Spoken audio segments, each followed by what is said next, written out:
Lord Dump.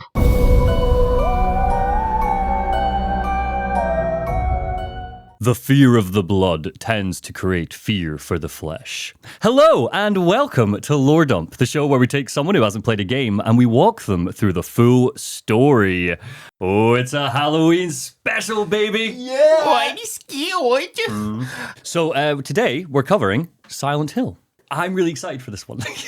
This is by far one of my favorite game franchises ever, particularly the first 4 games. I don't think I can stay silent. Oh. Before we kick off then, I'm Monty, your host, and I'm joined by... I was so about to say, I thought you were going to do the intro. I'm Chase. I forgot. Neil, sorry. And Neil. Question then for you both. So I love Silent Hill to bits. It's one of my favorite game franchises of all time, particularly the first 4. Chase, what do you know about Silent Hill? Pyramid Head. Pyramid Head is what you know. It's legitimately the only thing I know from this entire... shockingly... Oh, and that fog is important somehow. Shockingly never gotten into the Silent Hill games. That's good. I don't think you'd like them. Interesting. They're upsetting. You're going to find out. I like upsetting things. But they're brutal games Let's to make play. a very grim joke. Yeah. Well, I hope you're not going to put us through 4 years of Halloween specials of doing them then, if you think they're absolutely going to upset us. Only if this works out. This is a trial run. We're doing Silent Hill 1 today, and if you like it, if we think this doesn't go terribly, then sure, we will cover Silent Hill 2, 3, maybe 4. I like 4 a lot. We're not going to do the full franchise though, because after 4, all of the games get bad. We're not going to do Silent Hill Q or Z or whatever the fuck the new one's called. F. F. Yeah, well, I don't know. By the time people are listening to this, it will be out, and I'm excited to play it, but we're recording it before it launches, so we'll find out. It looks good. Yeah. Neil, what do you know about Silent Hill? I feel like if anyone remembers the Kingdom Hearts episodes where Monty had played 1 or 2, but kind of couldn't remember, I feel like I'm in a similar boat where I think I might have played certainly 2. I don't know about 1. I feel like I remember 2, and I remember the bot, and I remember the sort of idea behind some of the monsters. But yeah, I think it's going to be a pretty new experience for me as well. You remember the ethos of the hill? The ethos of the hill, yeah. Ethos of the hill. Spoilers. Repressed sexual fantasies. Well, okay, so fun thing for this. So Matsuhiro Ito is one of the creators behind Silent Hill. He was on the original team, the Team Silent team. That's what they were called. And he is very active on Twitter. And he loves to spend time on Twitter, like casting down interpretations and fan theories of things. One of them is the repressed sexual. I thought that was a pretty widely held. He has come out quite recently in the past few months, and there's one particular scene in Silent Hill 2 that people have looked at and gone, "Oh no, it's this thing," and he's gone, "It is absolutely not that. We never designed it to be that way. I don't understand how you came to that conclusion." That's not really how art works, though. No, it's not. There is one interpretation. You can describe you can describe your intent, but you know. I also agree with him about the scene in particular. We'll talk about it if we ever do Silent Hill 2, but we're not focusing on Silent Hill 2. I don't want to get bogged down by Silent Hill 2. Chase, Pyramid Head is not in Silent Hill 1. He is only in Silent Hill 2. Oh. And Homecoming for reasons that are stupid. He shouldn't be in Silent Hill Homecoming. It's kind of upsetting. Well, there's plenty in here for you to chew on, trust me. So, Silent Hill released for the PlayStation 1 in 1999. It was Konami's direct response to Capcom's Resident Evil series, where Resident Evil trapped its players in a spooky mansion overrun with biological threats based in science. Silent Hill was supernatural. This is a psychological horror video game, and the first 3 games make up my favorite horror trilogy. I prefer this to the original Resident Evil trilogy. Gasp. And I'm a diehard Resident Evil I was about to say. I think these are art. Like, everything's art, but like, I think these are high art. We'll see how you feel about that by the end of today, because it's a little bit kooky, but it's really good. It's also a series trapped by retcons and fan theories that are taken as gospel. So just so there is no doubt, I'm focusing purely on the information we get in the Team Silent games. 1, 2, 3, 4. I will be breezing over things like puzzles for the sake of narrative pacing. I will also mention a couple of interpretations as we go if I think that they're interesting, but take none of my interpretations as gospel here. It's you're really encouraged to kind of read into it and find yourself in the horror. It isn't purgatory, it's snow, not ash, and definitely not smoke. Silent Hill Origins. What happens happens. It's not all in the character's head. And no, I have not seen a little girl around here, Harry, for the last time. It's dark as hell, it's grotesque. For this Halloween special, we're only going to cover the first game, and if this doesn't go terribly, then next year we might do Silent Hill 2. We will put specific content warnings in the description, so if you are someone gets triggered, I recommend you check them out, but I also just think that, frankly, this episode will not be for you. If you can think about something that you will be triggered by, it's probably in a Silent Hill game. It just does everything. Oh. It's brutal, this series. Okay. I also highly encourage the two of you to lean into the grimness. Part of what makes Silent Hill cool is looking at how it can be interpreted, and we will lose some of that if we're bashful about its mature themes. This is, if you're the first time listening to Lower Dump... 8 a.m. Yeah, this is the first thing we're doing. Normally we kind of like have a giggle and a laugh as we work through. And look, realistically, because this is a 1999 PlayStation 1 game, there are going to be moments which are quite funny. That is that, and we can play with that. But some of the style of jokes that we typically tell, I just don't think they will land with Silent Hill. So this might feel like a very great here. yeah. I'm mainly looking at you. This is aimed at me. This is might targeted. Step aside for the next hour. I should be silent. I promise you don't want to do any innuendos with this series. All innuendos will be punished later in some capacity. I promise you. Great. Okay. Great. Let's begin. Part 1. Welcome to Silent Hill. Thank you. Harry Mason drives along a highway with his 7-year-old daughter, Cheryl, who's asleep in the passenger seat clutching a sketchbook tight. Are you enjoying the graphics? Yeah, I mean, it's the cutscenes of the PS1 looked all right. Yeah, pre-rendered cutscenes. 240p is my favorite. Yeah. All of compression. them. Count them. Yeah, I'm sorry to say that this is going to look like this the whole time. Yeah, it's a little rough around the edges to get screenshots for. The night wraps around the car as we see a police officer overtake us on a motorbike and shoot on ahead. Distracted, Harry turns a corner and sees a small raven-haired girl in a school uniform standing in the middle of the road. Cheryl shoots awake. Harry gasps. The car swerves, and with a thunderous crash, our story begins. When Harry climbs out... Here you go, PlayStation 1. This is what the game actually looks like. Pretty good for the PS1. Frankly, I think it's quite... It looks good. And you know what? It holds up. I replayed this about 3 months ago, and it fucking holds up. When Harry climbs out of the wreckage, Cheryl is gone. Thick fog lies all around, but staring through it, Harry sees that he's in a town. The streets are empty, snow falls gently. He thinks to himself that it feels like a ghost town. Where is everyone? Footsteps in the street ahead. He races through the gloom. Cheryl? And sees a little girl with her back turned. Where are you going? Come back! She ignores him. Darting off into the fog, Harry tries to follow, but she's gone as quickly as she appeared. As he pursues, he turns down an alleyway, pushing through a rough chain-link fence, and steps into a puddle of gore. Tissue, muscle, sinew, and bone are mashed into the concrete. Whatever this was, it looked like it was once a dog. What could have done this? He pushes on, and as he does, the little light there is in the town starts to die. Should we be taking into effect the fact that he seems really unbothered by just finding a pile of gore within like 30 seconds of this car crash? This is kind of something that happens a lot with all Silent Hill protagonists, and it adds to the ethereal nature of the game, which is that everybody, every single character you will meet is just a little bit off. And particularly with Silent Hill 1, a lot of it just comes down to translation issues, the fact it was 1999 and we weren't really taking game stories seriously by then. Yeah, just... Also, Harry's voice acting is not great. So he will look at this and go, what is it? And you're like, okay, Harry, give me we love something. PS1 You voice could just acting. do that, and it would be the highest rated game of the year. Yeah. We need to change our standards nowadays for what's important, you know? Yeah, but I mean, look, it's all about it.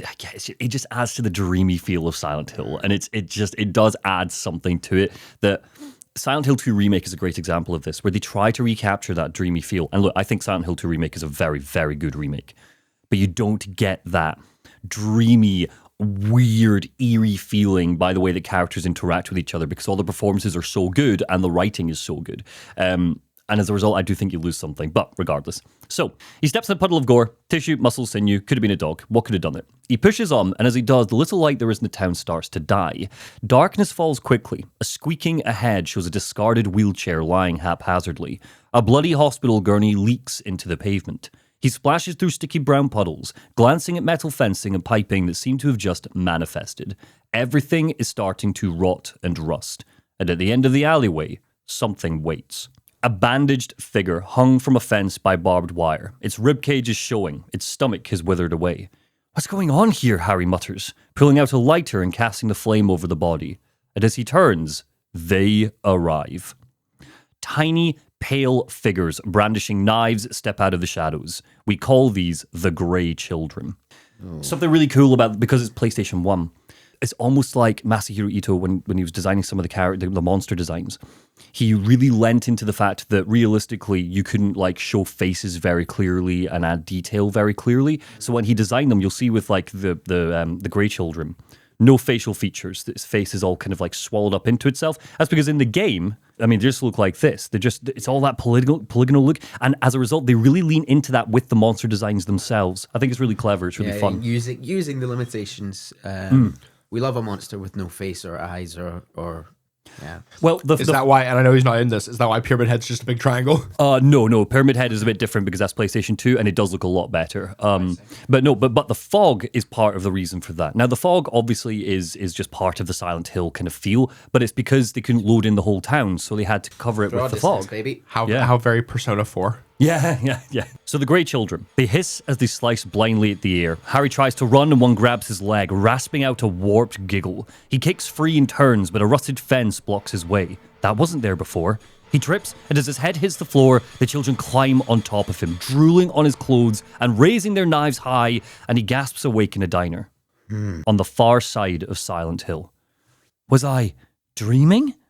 A cop steps forward and folds her arms, looking him up and down with a calming smile. This is Officer Sybil Bennett. She is not from Silent Hill. She's here from the neighbouring town, Brahms. How do you feel? She asks. Like I've been run over by a truck, Harry grimaces. But I'm all right, I guess. Glad to hear it, Sybil nods, taking a seat. Are you from around here? Can you tell me what happened? Wait a second, I'm just a tourist, Harry says defensively. I came here for a vacation. This guy is going to fold like a hot Mars bar on the witness stand. Tourist? Mm-hmm.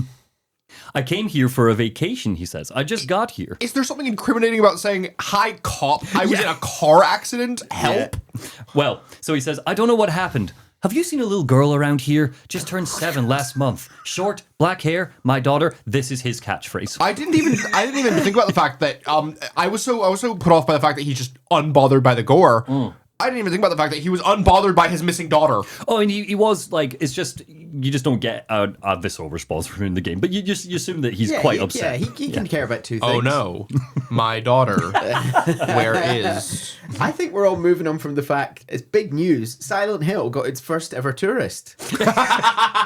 Well, so Silent Hill is a vacation town. That's what it is. I'm sorry, it's what? It's a vacation town. It's got a big, beautiful lake. It's got glorious there's hotels. Something happening here. Yeah. This isn't... For some reason, it's abandoned. You but come here if you just want some silence. Yeah.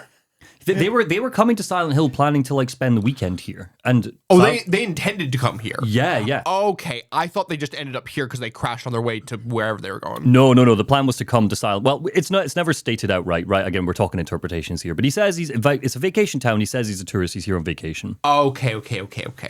Sybil shakes her head and she's like, sorry, the only person I've seen in this town is you. She looks at the thick fog outside the diner. Something weird is going on. The two introduce themselves formally. Sybil explains that she came to Silent Hill because all communication from the town went dark. Phones, radios. I'm going to call in some reinforcements, she finishes. You should come with. It's dangerous out there. I got to find my little girl, Harry stands, heading for the door. I can't just leave her out there by herself. Have you got a gun? Harry doesn't. Take this. Sybil pulls a spare from her holster. Holy crap. Pray you don't have to use it. Before you pull the trigger, know who you're shooting. I don't want you blasting me by mistake. She's departs. Just handed him a gun and gone, get to blasting. Careful now. Yeah. I mean, there are monsters out there, I understand. Okay. She departs, planning to get... But she's like, yeah, but be careful, please don't shoot me by mistake. She departs, planning to get help, and Harry starts his investigation. I'm feeling a grim sense of foreshadowing. Yeah. So Sybil, you are not long for this world. we love Sybil. Next, so he starts exploring. The first thing he finds is a delicious health drink. They don't make health drink anymore, do they? No. That's such a 90s thing. Yeah, that's not relevant. I just love that they call it a health drink. The second thing he finds, I love his absolute Chad face. He's mogging us right now. Yes, yeah. He's mewing. Yeah. Not to go very Gen Z here. I don't understand Gen Z, but I guess from a millennial perspective, you'd call him a DILF. Like, he seems quite DILFy. Yeah. The second thing he finds is key to gameplay and not lore. One of the ways Silent Hill keeps the fear is with a radio. Harry finds one in this diner, and it gives a rough crackle when monsters or weird stuff is nearby, and it is very upsetting. Weird. Well, like, you're working through a dark hallway, and your radio will just start going... Oh, no. Horrible. Yeah. And you can't see where it is, and oh my god, it's so good. All the games do the radio, and it is such an effective scare. So yes, he finds one, and it gives a rough crackle when monsters or weird stuff is nearby. It's crackling now. Bang! A winged, fleshless creature bursts through the window and swoops down on him. Its face is pointed and crude. It resembles a dinosaur, specifically a pterodactyl. Harry raises the gun and opens fire as it crumples to the floor. No. We've not been seen for 600 million years. Oh no, it's Sybil. He shot Sybil. This isn't a dream, Harry pants, gripping the gun tight. What is happening to this place? Part 2, Midwich Elementary. As he explores, Harry finds Cheryl's sketchbook. Notably, Harry comments that this drawing is supposed to be him. Oh. Don't think she's got a future in the arts, I'm sorry to say. In fact, I'm not sure she's got much future at all after this game. The pages have been ripped from it and they're strewn around Silent Hill. To school is written on one in thick, blocky letters. We have our next stop, but getting there isn't simple. Parts of the town have crumbled away, leaving huge cracks and gaping voids that block our path. Like the town is guiding us, forcing us to take a very specific route. Harry also finds an abandoned doghouse. Probably a doghouse, Harry thinks, though I'm not sure there's no dog around. Folks, the dog is in frame with him. It's just One of the monsters. It's a skinless greyhound. I'm so sorry to say something so upsetting. We've had rescue greyhounds in my family for many years. Boom! Triggered. All right, next. I don't think we can do that joke. Yes, this is one of the most famous. I found this on Google Images. This is one of the most famous screenshots because obviously it's so silly. Yeah. Eventually, we make it to Midwich Elementary School, just as that creeping, pitch black darkness returns. The school, too, is abandoned. Religious imagery adorns the walls. It might look like a school adorned with blackboards, desks, and classrooms, but it no longer feels like a school. Wheelchairs lie scattered. Notes are dribbled in blood. Riddles and puzzles guide the way. The shape of the thing feels alive, with architecture and rooms that don't make any sense and are laid out differently from the maps that we find, which makes it very difficult to explore. Dang, the school bullies are getting real creative these days. How similar? Because obviously you said this was a sort of response to Resi. How similar is the sort of exploration and puzzle solving? Presumably they didn't like rip off the inventory management from Resi. Are there kind of direct similarities to other Resource elements? management is effectively non-existent in this game. You can carry so much. So I would like this one then. Well, it's finding your way around is the difficult thing, and combat is tough. Look, these games are not difficult, right? They are just obtuse. Awkward is a good way to describe it. Like, on purpose, like trying to find you enter here, you're given no directions, no nothing. It's not even like you find a map straight away. You have to like go through a bunch of the school before you get a map. The puzzles are very difficult. Very, very difficult. One thing that's really, really cool about this about Silent Hill is that it doesn't have a standard kind of easy, normal, hard difficulty. It separates its difficulty. So you have easy, normal, hard for combat and easy, normal, hard for riddles. So if you go hard, the riddles, It honestly, it's amazing. Like, more games should do this. The Silent Hill 2 remake, just again to give a bit of praise to that game, it does the exact same thing, which is something I thought would have died with it being a remake, but nope, they separate the two. So is that just like a matter of like how many hints you get and stuff. No, or how many clues. It's quite literally the puzzle will change. For example, Oh. Silent Hill 3 has arguably the most difficult, and we'll cover it if we ever cover Silent Hill 3, one of the most difficult puzzles in gaming. Quite literally, you have to pull out a notebook and do long division to solve it. Oh, great. It's mad. I would resent that game so much. Or another one is you need to actually understand and have good recollection for the complete works of Shakespeare to solve a puzzle. Wow. So It's right up madness. your alley. Yeah, like as in when the plays came out and stuff. It's just Right crazy. up your alley. Oh yeah. Look, this is why I love these games. So we're running around the school. We're trying to find out what's going on. A humongous rundown boiler rattles and roars in the basement below. The soundtrack to our time here. You hear it as you explore, and it's just this grating, groaning metal the whole time. I love it. Nothing better. What is it? There Will Be Blood, where there is just pretty much the whole way through the movie, there is this violin going constantly in the background, just one note almost, or sometimes two, and it's just this. It just compounds and compounds, and you get like the stress builds. Like this is what I mean by this chase, right? So whilst yes, mechanically it's not a difficult game, it's just unpleasant to play on purpose. But like the sound design is so upsetting, and you're in the school for 2 hours, and all you hear the whole time is just this. It never stops for 2 hours. It drives you mad. It's so good, but oh my god. All right, I'll get Steam up. A severed hand sits on a bench in a science classroom. Here's one of the puzzles. It's Thing. It's like Thing from Wednesday, from the Addams From Family. Wednesday. Jesus. Yeah, Wednesday, bro. Rigor mortis has clasped shut. Inside is a medallion that Harry needs. On closer inspection, we see that it's just a statue of an old man's hand. But why does it smell? Bang! A cat bursts out of a rusted locker and races into the hallway. Harry catches his breath, and as he steadies himself, we hear a feline shriek. Something got it. The Grey Children are now wandering the halls. As a side note, it's clear that Midwich had a real bullying problem. Bodies are stuffed in lockers. Sometimes the Grey Children will careen out of them and attack Harry. Okay. So are we then to take that the Grey Children are potentially the residents? Potentially. The children specifically. The children. Potentially. Yeah. I won't confirm anything till we get to the end, because there are some answers given by the end of it. Also, the pterodactyl. Yeah. Is that a Grey Child? No, it's not a Grey Child. The pterodactyl will be explained. Cool. Okay. That is one of the monsters that is pretty clearly explained. In the school playground lies a clock tower with a small door. Harry places the medallion in the door and it swings open, revealing a small wooden interior. Was this something children were sent to as punishment? Jeez. Yeah, that's my interpretation. He pushes through to the back and finds a ladder, and when he climbs it, he's back in the playground, but something's different now. A strange sigil is painted on the concrete floor, a triangle inside of a ring of red. Oh no. Yeah. Did you ever have when you were in school and somebody would bring like their Ouija board to the party? No, I never had that. Did you not? No. Oh, I've done Ouija boards at so many parties. Don't recommend them. Don't do those. I was a stupid child. My wife is one of those people that is like, she doesn't fuck with Ouija boards. Yeah, no, you shouldn't. I was a stupid child. But yeah, no, they've evolved. They've gone on to full on demonic summoning now. So this is important.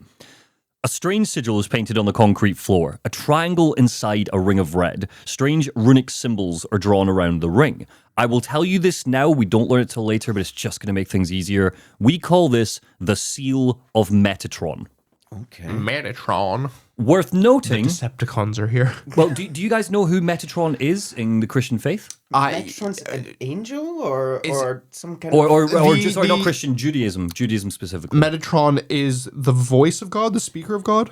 Something along those lines? So, Metatron is an angel who is said to record the sins of humanity. According to Judaism, Metatron shares existence with Samael. Do you know who Samael is? That's the devil, right? That's the devil. That's Satan, Samael. That's, God's favorite son. Yeah. We've just finished watching Lucifer. That's a fun show. That's a fun show. Midwich Elementary has now changed. The rust is back. Monsters crackle out of grates and doors in greater numbers than ever before. I hope these kids got their tetanus shots. Yeah. It's as if that bizarre other world that Harry got lost in at the beginning has returned. We call that the other world. It's capital 0 other world. Capital Zero. Sorry, capital O other world. Harry works his way down to the boiler room, needing to power an elevator, and when he turns it on, the boiler's rumble changes to an ethereal, gargling shriek. Inside the boys' bathroom is a shredded figure, hung up by barbed wire. Written in blood next to him I'm sensing a theme. Written in blood next to him is Leonard Rhine. The monster lurks. That's what's written in blood next to him there.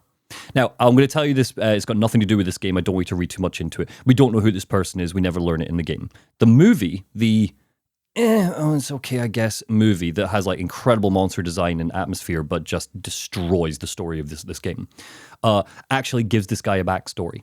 And I will just tell you, in the movie, he is a janitor who did a lot of bad stuff to kids. And it's almost like this seems to be his punishment or something in the movie. Now, we never learn who this guy is. It's just set dressing effectively, but just an interesting thing. One thing I'm noticing here, and was this on the last one, is this like blood bag being infused into him? Yeah, interesting. Absolutely. You've noted that there's a blood bag being infused into him. Yes, I won't tell you more right now. Just feels very much like they were trying to prolong his torture. Potentially. Keep him alive so they could keep stringing him up. Remind me about the blood bag at the end. I haven't got a note on it, but I do want to come back to it. I can't tell you more right now. He's got barbed wire all around him. Unless it's like demon blood, and that's how we're getting Grey Children. Maybe. Leonard Rhine, The Monster Lurks, is written in blood. It turns out that is a book. It's in the school's library. Harry finds The Monster Lurks and reads a passage. Poltergeists are among these. Negative emotions like fear, worry, or stress manifest into external energy with physical effects. Nightmares have, in some cases, been shown to trigger them. However, such phenomenon do not appear to happen to just anyone, although it's not clear why adolescents, especially girls, are prone to such occurrences. Next book. Sorry, prone to poltergeists as a result of high emotion. Negative emotions like fear, worry, or stress can manifest into external energy with physical effects. And nightmares can trigger them particularly in some girls, it seems. Another book lies open nearby, a children's book. Harry thinks that he recognizes it, an old fairy tale from when he was a kid. The hunter, it reads, armed with bow and arrow, said, "I will kill the lizard." At this, the furious reptile hissed, "I'll swallow you up with a single bite." The huge creature attacked, jaws opened wide, but this is what the hunter had been waiting for. He shot into the lizard's gaping mouth.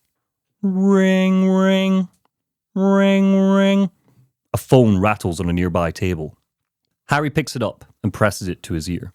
"Daddy?" Cheryl cries down the line. "Daddy, where are you? Help me!" Click. Beep, beep, beep. The phone goes dead. Harry creeps through squeaking metal and rusted gates, eventually finding an elevator. It takes him down, down, down beyond the basement of the school, and we see it.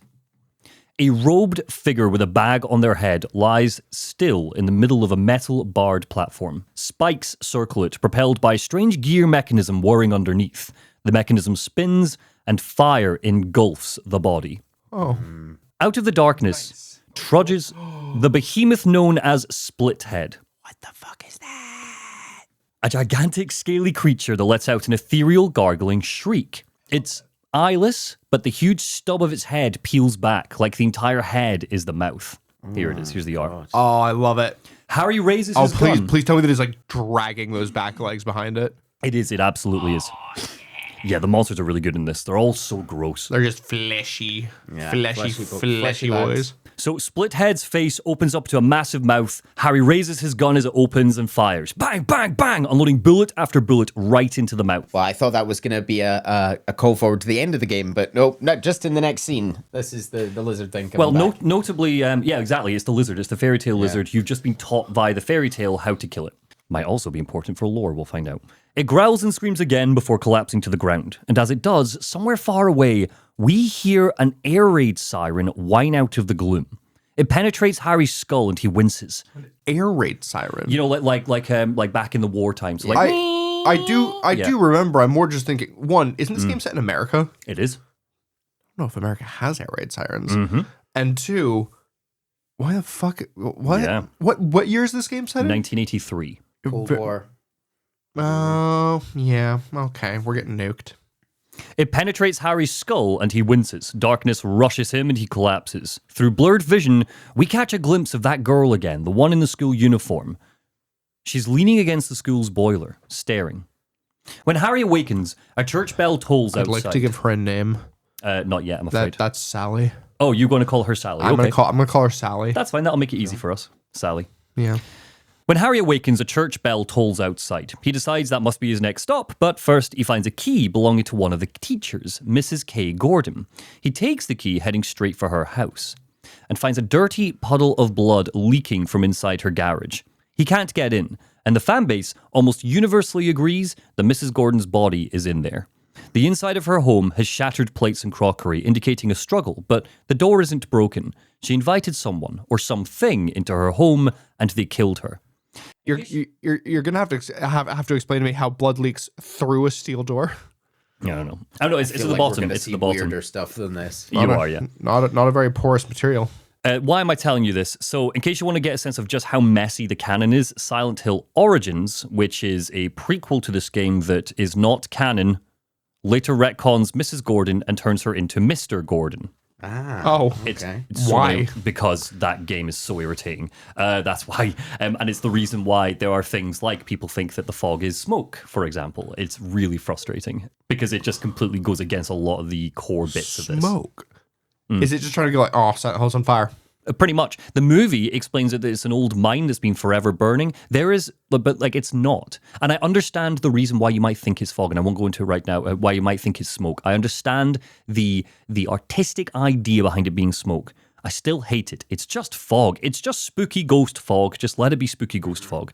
Anyway, so we go on to the Balkan Church, and someone is waiting for us. Jesus. This is where the game opens up. A withered, matronly figure wearing a dark veil stands at the front altar with her back to us. It's bizarre. The church seems just banal, defined by its normality in the face of the horror and fog outside. Were you ringing that bell? Harry asks. I've been expecting you, the woman muses. It was foretold by gyromancy. Do either of you, I'm about to explain if you don't, do either of you know what gyromancy is? I mean, I used to. I forget. It's nuts. I have no idea. So I didn't know what this was before Silent Hill, but it's a method of divination in which a person draws a huge circle on the ground, puts letters around that circle, and then spins in the middle until they're dizzy. That's right. The idea is that they'll eventually get so dizzy that they'll stumble or fall into one of those letters. They keep repeating the process until some form of sentence is formed. You want the girl, right? The woman grins crookedly. Her voice acting is so funny. It's so good. I'm trying my best to try and keep it. Are you talking about Cheryl? I see everything. What do you know? Tell me. Harry takes a step forwards and the woman holds out her hand patiently. Stay back. Nothing is to be gained from floundering about at random. You must follow the path of the hermit, concealed by Flauros.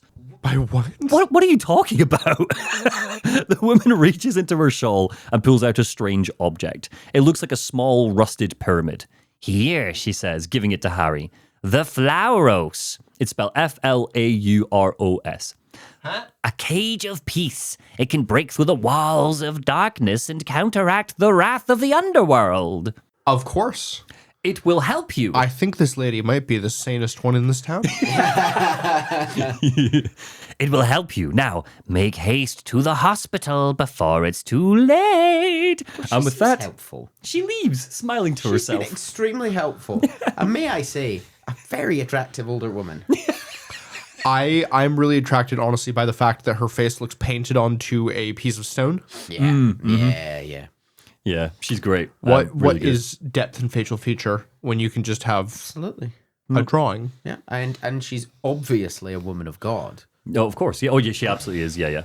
Notably, I too enjoy this T-posing YMCA blob Jesus. My friend, Jesus is, I hate to tell you, always T-posing on that when on the crucifix. That is not an old game design thing. That is very much the nature of a crucifix. The nature of the crucifix is T-posing. I'm afraid so.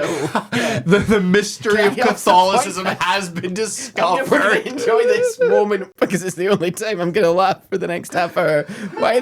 Why the fuck is she wearing a big red tie that's bigger than Trump's? It's ridiculous. It is very silly. I always forget if it's meant to be a tie or a scarf, but it does just look like a school tie. Yeah. Yeah. It's striped. So she leaves all like really chuffed with herself. She's so like, she's like, I nailed it. Whatever I had to do, I've absolutely nailed it. And Harry's like, wait. Proud of you, gal. He's like, don't go. Where are you going? But she disappears into the night. Do we know her name What yet? happened to No, Sybil? we don't. We'll pick up with Sybil later. Yeah. So what the hell is the Flauros, I hear you ask? I'm not going to tell you why it's important in this game, but it is based in some real life history. It was first mentioned, there's going to be lots of this of me bringing in extra stuff because it kind of fleshes things out. It was first mentioned in the book Hierarchy of Demons, written by Dutch occultist Johan Weyer. In that book, he lists the 69 demons of hell. Nice. Yeah, I've literally written nice in my script. Nice. Flauros is referenced as a Duke of Hell. He has 36 legions of demons under his rule. He gives true answers to all things past, present, and future, but he must first enter a magic triangle to do so. Sure. If he's not in the magic triangle, he'll lie. Hang on. Okay. All right. You got it? That's fine. Obviously. Yeah, so that's weird. Anyway, chapter 3, Alchemilla Hospital. I think you'll also find that that's not Flauros, that's the Millennium Puzzle. Yeah. We're about to go into the Shadow Realm. Yugi! I crashed my car. It's time to duel. Chapter 3, Alchemilla Hospital. Is it weird that they named a hospital after alchemy? Who knows? Alchemilla General Hospital. No, it's Al Camilla. Oh, sorry, Obviously. yes. Yes. Oh, God. Our good friend, Alchemilla. It's named after Al Jolson and Camilla Parker Bowles. They got together. Who the fuck are those? It's not the only hospital in Silent Hill, but it is the oldest. General healthcare, physical operations. How big of a town is Silent Hill? They need multiple hospitals? It's kind of, it adds to the dreamy feel. It's not a big town. So it's weird that it has Just more than a lot one. of sick people. Yeah, apparently. I mean, you saw those kids. Yeah, they need help. Stuffed into lockers. So this was just a standard hospital. It did all the stuff a normal hospital would do. It's not a, insane asylum, a psych ward, any of that. It's just a GP practice, basically. Well, it's bigger than that. Unlike the school, it's a hospital. Unlike the school, the hospital is not abandoned. Somebody is waiting for us here. Dr. Michael Kaufman, the hospital director. He's strapped up. He's jumping that. Yeah, Sybil gave him a gun too. yeah, he's got a gun. So Sybil's giving everyone guns. when Harry walks in, he sits in his office exhaustedly cradling a gun. One of the winged creatures, the pterodactyl creatures that attacked Harry earlier, writhes and bleeds out on the floor, leaking from various bullet holes. Oh my god. A side character did main character things. GG. When Harry enters, he jumps to his feet and points it at us with a shaking hand. Hold it, he snaps. Harry raises his hands above his head. Don't shoot! Bang! Kaufman shoots. Whether on purpose or by accident. I've not been able to practice medicine in years. I need to give you an injury so I can practice medicine. I still have the steady hand of a surgeon. Bang! So whether on purpose or by accident, the bullet whizzes past Harry's head and it hits the wall behind him. My name is Harry Mason, Harry yells. I'm not here to fight. I'm in town on vacation. Kaufman lowers the gun. Thank God, he mutters. Another human being. He introduces himself. Tourists. This town needed to revitalize the economy. So he's like, another human being. He introduces himself and Harry feels relief flood through him. A doctor, he says. Okay, maybe you can tell me what's going on around here. Kaufman shakes his head. I really can't say. I was taking a nap in the staff room when I when I woke up. It was like this. Everybody seems to have disappeared. Did you see those monsters? Have you ever seen such aberrations? Never even heard of such things. And it's snowing out. This time of year, something's gone seriously wrong. Oh, it's not fog, it's snow. Well, it's fog and snow. And smoke and ash. And ash, yes, all of it. So this happened today, effectively. This hasn't been happening for a couple of weeks. This started today when they had the crash. The concept of time is kind of all over the place in Silent Hill. For example, I did tell you at the start that this is set in 1983. That's kind of it's never set in stone that this is 1983, but we kind of just piece bits together from other material. This could have been happening for a week, longer. But he notes that, yeah, it's snowing out this time of year. Presumably it's like the middle of summer because Harry came here on vacation. You'd think it's probably summertime. It's weird that it's snowing. Listen, have you seen a little girl anywhere? Harry asks. She's only 7, short black hair. She's missing? Kaufman asks dispassionately. Well, she's dead now. He's monotone, not even a hint of concern in his voice. I'm sorry, but with all those monsters around, I highly doubt that she's... He lets the sentence hang in the air. Is your wife with you now? She died 4 years ago. It's just me and my daughter now. I see. I'm sorry. He picks up a black briefcase and heads for the door. Well, I better get going. Can't just sit around here doing nothing. Thanks for waking me up. Are we sure Guess I'll find a new nap, please. Are we sure that he's not the main character? He's clearly off to do something. Harry wishes him luck, and the doctor leaves. In the next room, Harry finds scattered files in the peeling carpet. A glass vial lies shattered. Not just broken, it looks like it was smashed on purpose, spilling a strange red liquid inside.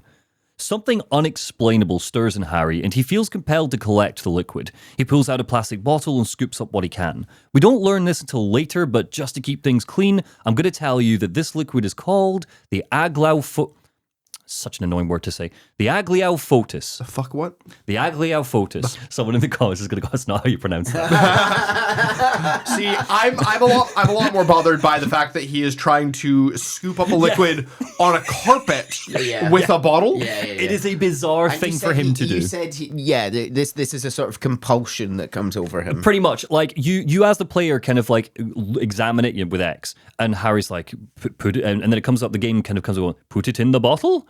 And you're like, okay. And you put it in the bottle. And Harry puts it in his inventory for later. Suggestible motherfucker. Yeah. Put it up my ass? Yeah. What? Okay. He's pulled to the elevator where a button shifts into focus that hadn't been there before. A button taking him to the hospital's 4th floor. The 4th floor is rusted and burned. The carpet has been torn away to reveal metal grates underneath. As we step out of the elevator, Harry sees that strange girl in the school uniform again. She ignores him, walking into shadow. The radio crackles, metal clangs like footsteps stomping from somewhere off to the right. Harry spins, raises his gun, and sees a dead-eyed nurse marching toward him. So, Chase, you know Pyramid Head. You also know the nurses, presumably, do you? I know that you've made my Monty Head a nurse. Yes, that's not one of these nurses. Oh. I did not know there were nurses. My bad then. Silent Hill 2 has a different type of nurse that is completely unrelated to this. I'm mainly saying this for you, Neil, because you know the nurses. It's one of the more iconic monsters. This is a very different nurse. She's hunched over, a scalpel squeezed into her right hand. Her body limps as if the limbs are being lifted on strings like a puppet. On her back is a writhing, fleshy growth. Harry shoots blindly, bullets catching the nurse and knocking it to the floor. Her body stops moving, but the growth on her back keeps twitching. Is it alive? There it is. Ooh. Yeah. Ooh. Really grim.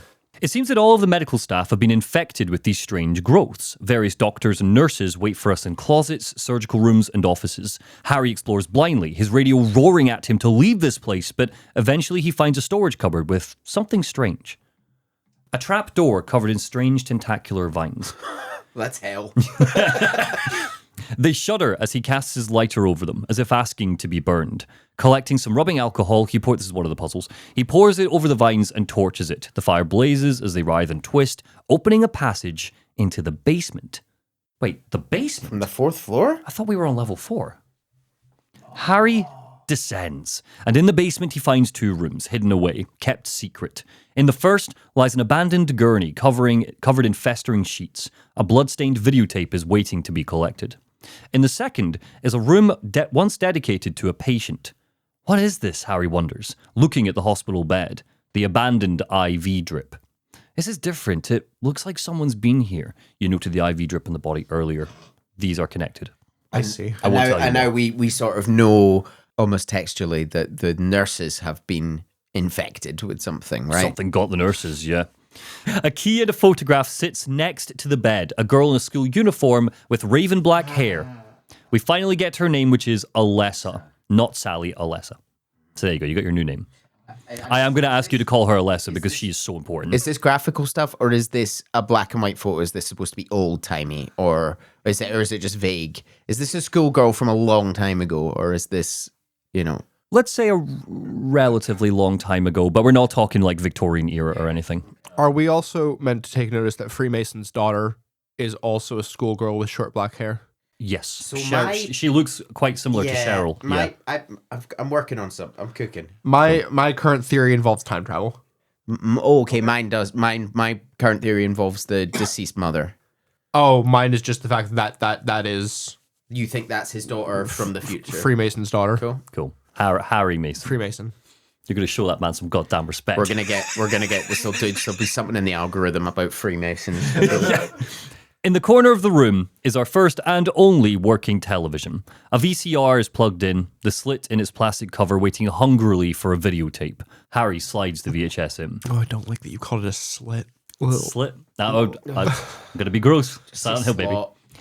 It's static. We can't make anything out except for fuzzy, heavily garbled speech. Still unusual fever, a woman's voice says.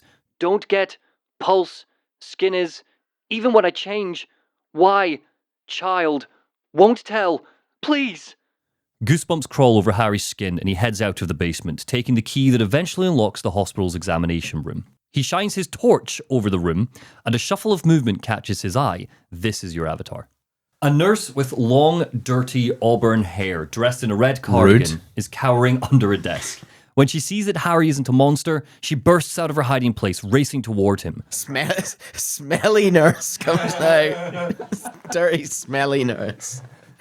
She's got ugly old shoes. And It's just dirty hair because she's been hiding.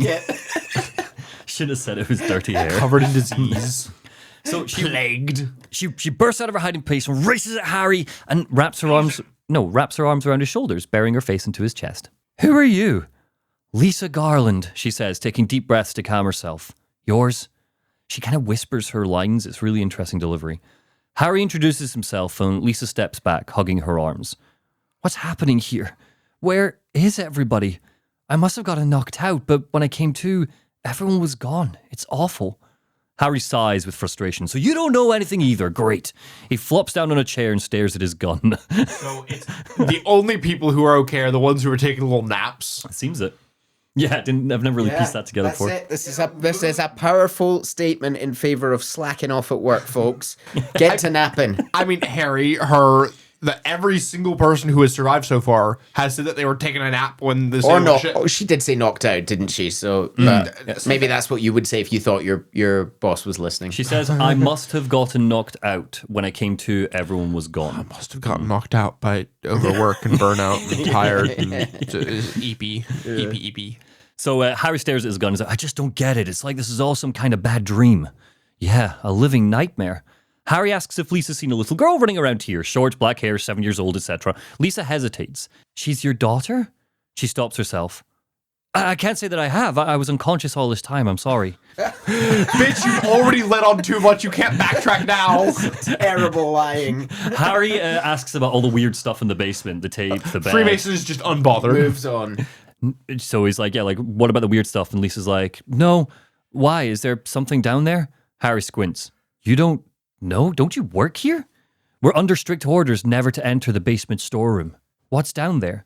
Harry starts to explain, but his words catch in his throat. His head starts to throb, and he stumbles against the wall. I thought he was about to say that he was disturbed by one of the tamest rooms in this game so far. Totally, yeah. I think it's more just that it seems quite like someone has recently been in that room. That room showed signs of life. Every other room is dead. Like the sheets had almost like the bed was still warm, sort of idea. See. Yeah. What's wrong? Lisa asks, rushing to him. Mr. Mason? Harry? Are you... Somewhere far away, an air raid siren blears. Harry blacks out. The nukes are getting closer. When we awaken, the other world has bled away. The rust is gone, the blood is gone, the burnt wallpaper and peeling carpets are all gone. Harry is lying on a clean gurney. He sits up and rubs his temples.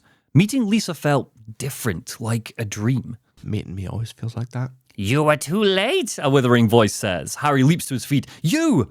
The woman from the church enters the room and grins bitterly. Her tie's looking tight. Yes, she says. My name is Dahlia Gillespie. So there you go, Dahlia.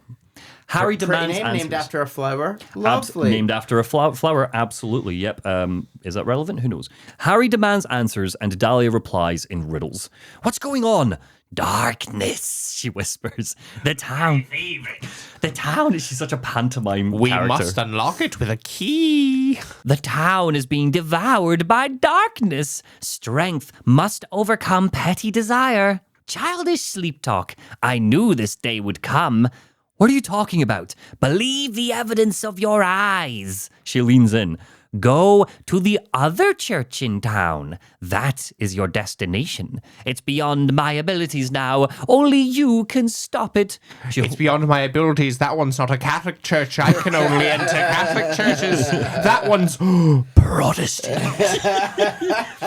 She holds out a pale blue key.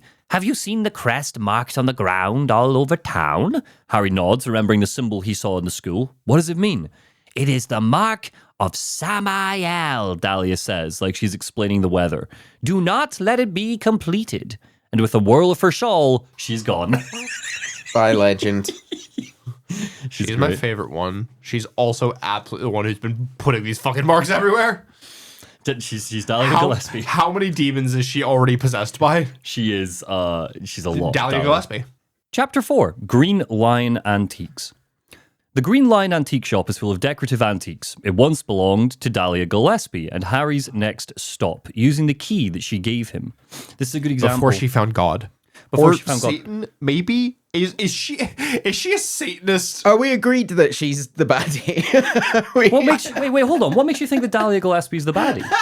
I never said she was a baddie. I said she was a Satanist. Yeah, but- are you trying to not- say that Satanists are baddies? Satans are objectivists, which is a bullshit philosophy, so it is what it is. Sorry, Neil, go ahead. Well, we can talk about that another time, but Dahlia is definitely the baddie, right? Did you not just say that in the previous scene? I feel She does pop up and kind of go like, Yes. But that does not a baddie make. She seems to know everything about what's going on. She knows everything about the occult, and her name immediately makes me think of the Black Dahlia murders.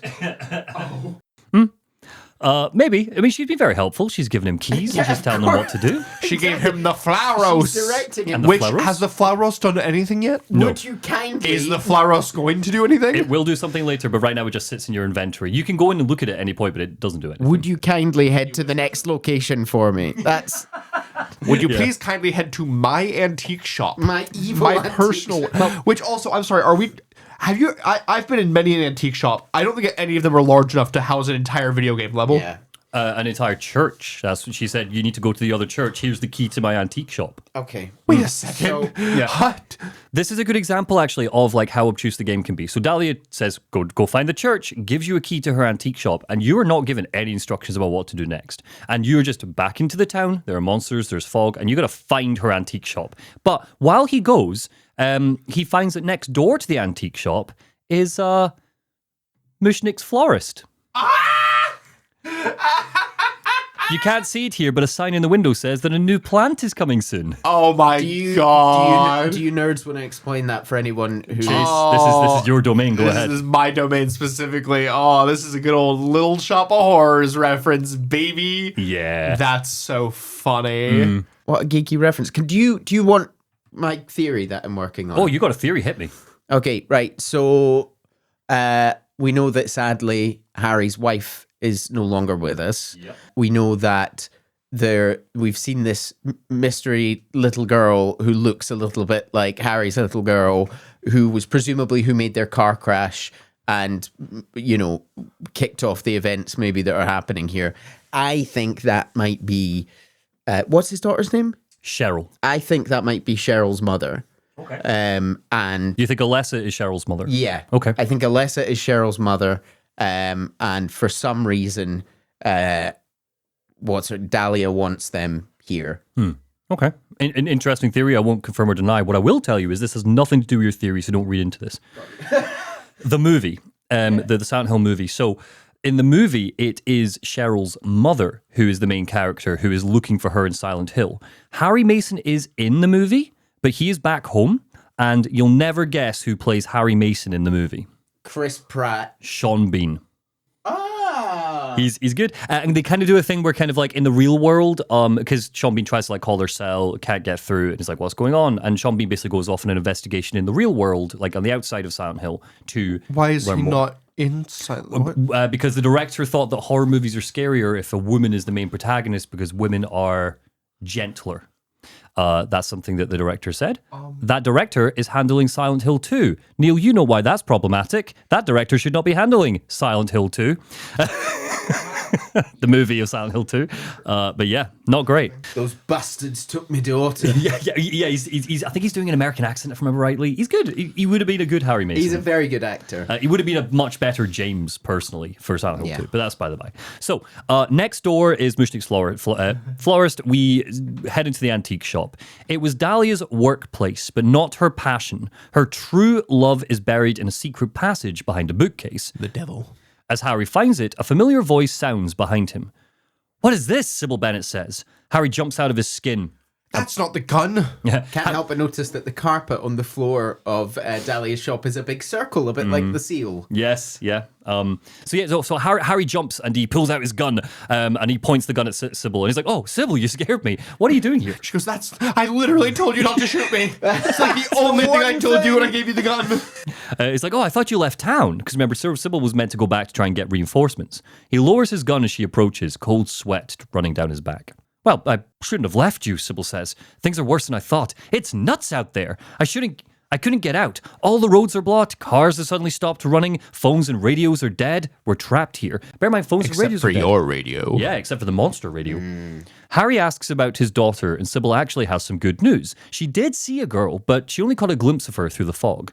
She went after her, lost her, and saw Harry entering the antique shop, so lost interest, I guess. Said children can fend for themselves. I'm going after this Easily adult. distracted, yeah. Harry is frustrated, and he's like, "You just let her go? Where was she?" Bachman Road. She was heading toward the lake. But listen, it's not like she ran off. She just kind of disappeared. There was no place for her to go. Harry, the road has been obliterated. It was like she was walking on thin air. Harry fills Sybil in on what he's found, namely Dahlia Gillespie. Sybil does not recognize the name. She spouted gibberish, something about darkness devouring the town. Strangely, Sybil just kind of shrugs at that. She's like, "Must be on drugs. They sell them to tourists, you know." They sell them to tourists. Do you want some? Yeah. And You're this a is tourist. the 80s mind. We are full on war on drugs. This is More on drugs, but also the CIA is putting the drugs in the water. Well, so this is kind of important, the drug thing. So she says, "Oh, she must be on drugs. They sell them to tourists, you know. There's a whole racket here, but the force still can't figure out who's behind it. None of our leads panned out." I think it's the doctor. So she's basically like, the investigation stalled, but like Silent Hill has a drug problem. Harry looks at her and he's like, "What the hell does drug trafficking have to do with my daughter?" And someone's like, "I don't know." just making fucking conversation, man. She's like, "But maybe that's the darkness that she's talking about, you know, drug darkness." The darkness of drug addiction? A metaphorical darkness. What does that have to do with the monsters? Who knows? I feel bad laughing at that, but also what? I mean, Yeah, no, it's silly. You could make some kind of connection between the sort of two worlds being, you know, active addiction or the effects of drugs and not. But there are Is this also going to end monsters. up being an MK Ultra game? Oh no, I'm not saying. No, yeah, this it's is he on based- It's not the MK whole- Ultra. You No. fully said it earlier, but like this may well be a CIA experiment. They did experiment on whole American cities. You know what this is kind of giving me? This entire game is Stranger Things season 1. Just a little bit. Oh, so, definitely, it's Stranger Things would have pulled from the vibe that Silent Hill cultivated, and because Silent Hill is inspired by stuff that inspired Stranger Things. You know how it is. I mean, look, Silent Hill is incredible, but it is also pulled from other stuff. Because all art is what? Derivative. So Sybil's just kind of like, look, so maybe that's what the darkness is. It's just a theory. And Harry asks Sybil if she knows anything about some other world. It feels like some kind of bad dream, he explains, struggling to put the experience into words. Sybil cocks her head. "What are you talking about?" "Everything's dark there," he says, "and I hear sirens in the distance. I met this nurse, Lisa. It's like I was there, but not really. It's all a blur, like some kind of hallucination." So again, Harry is kind of saying that the town of Silent Hill, the fog, Then you have the other world, which is all metal and monsters and clanking, all that.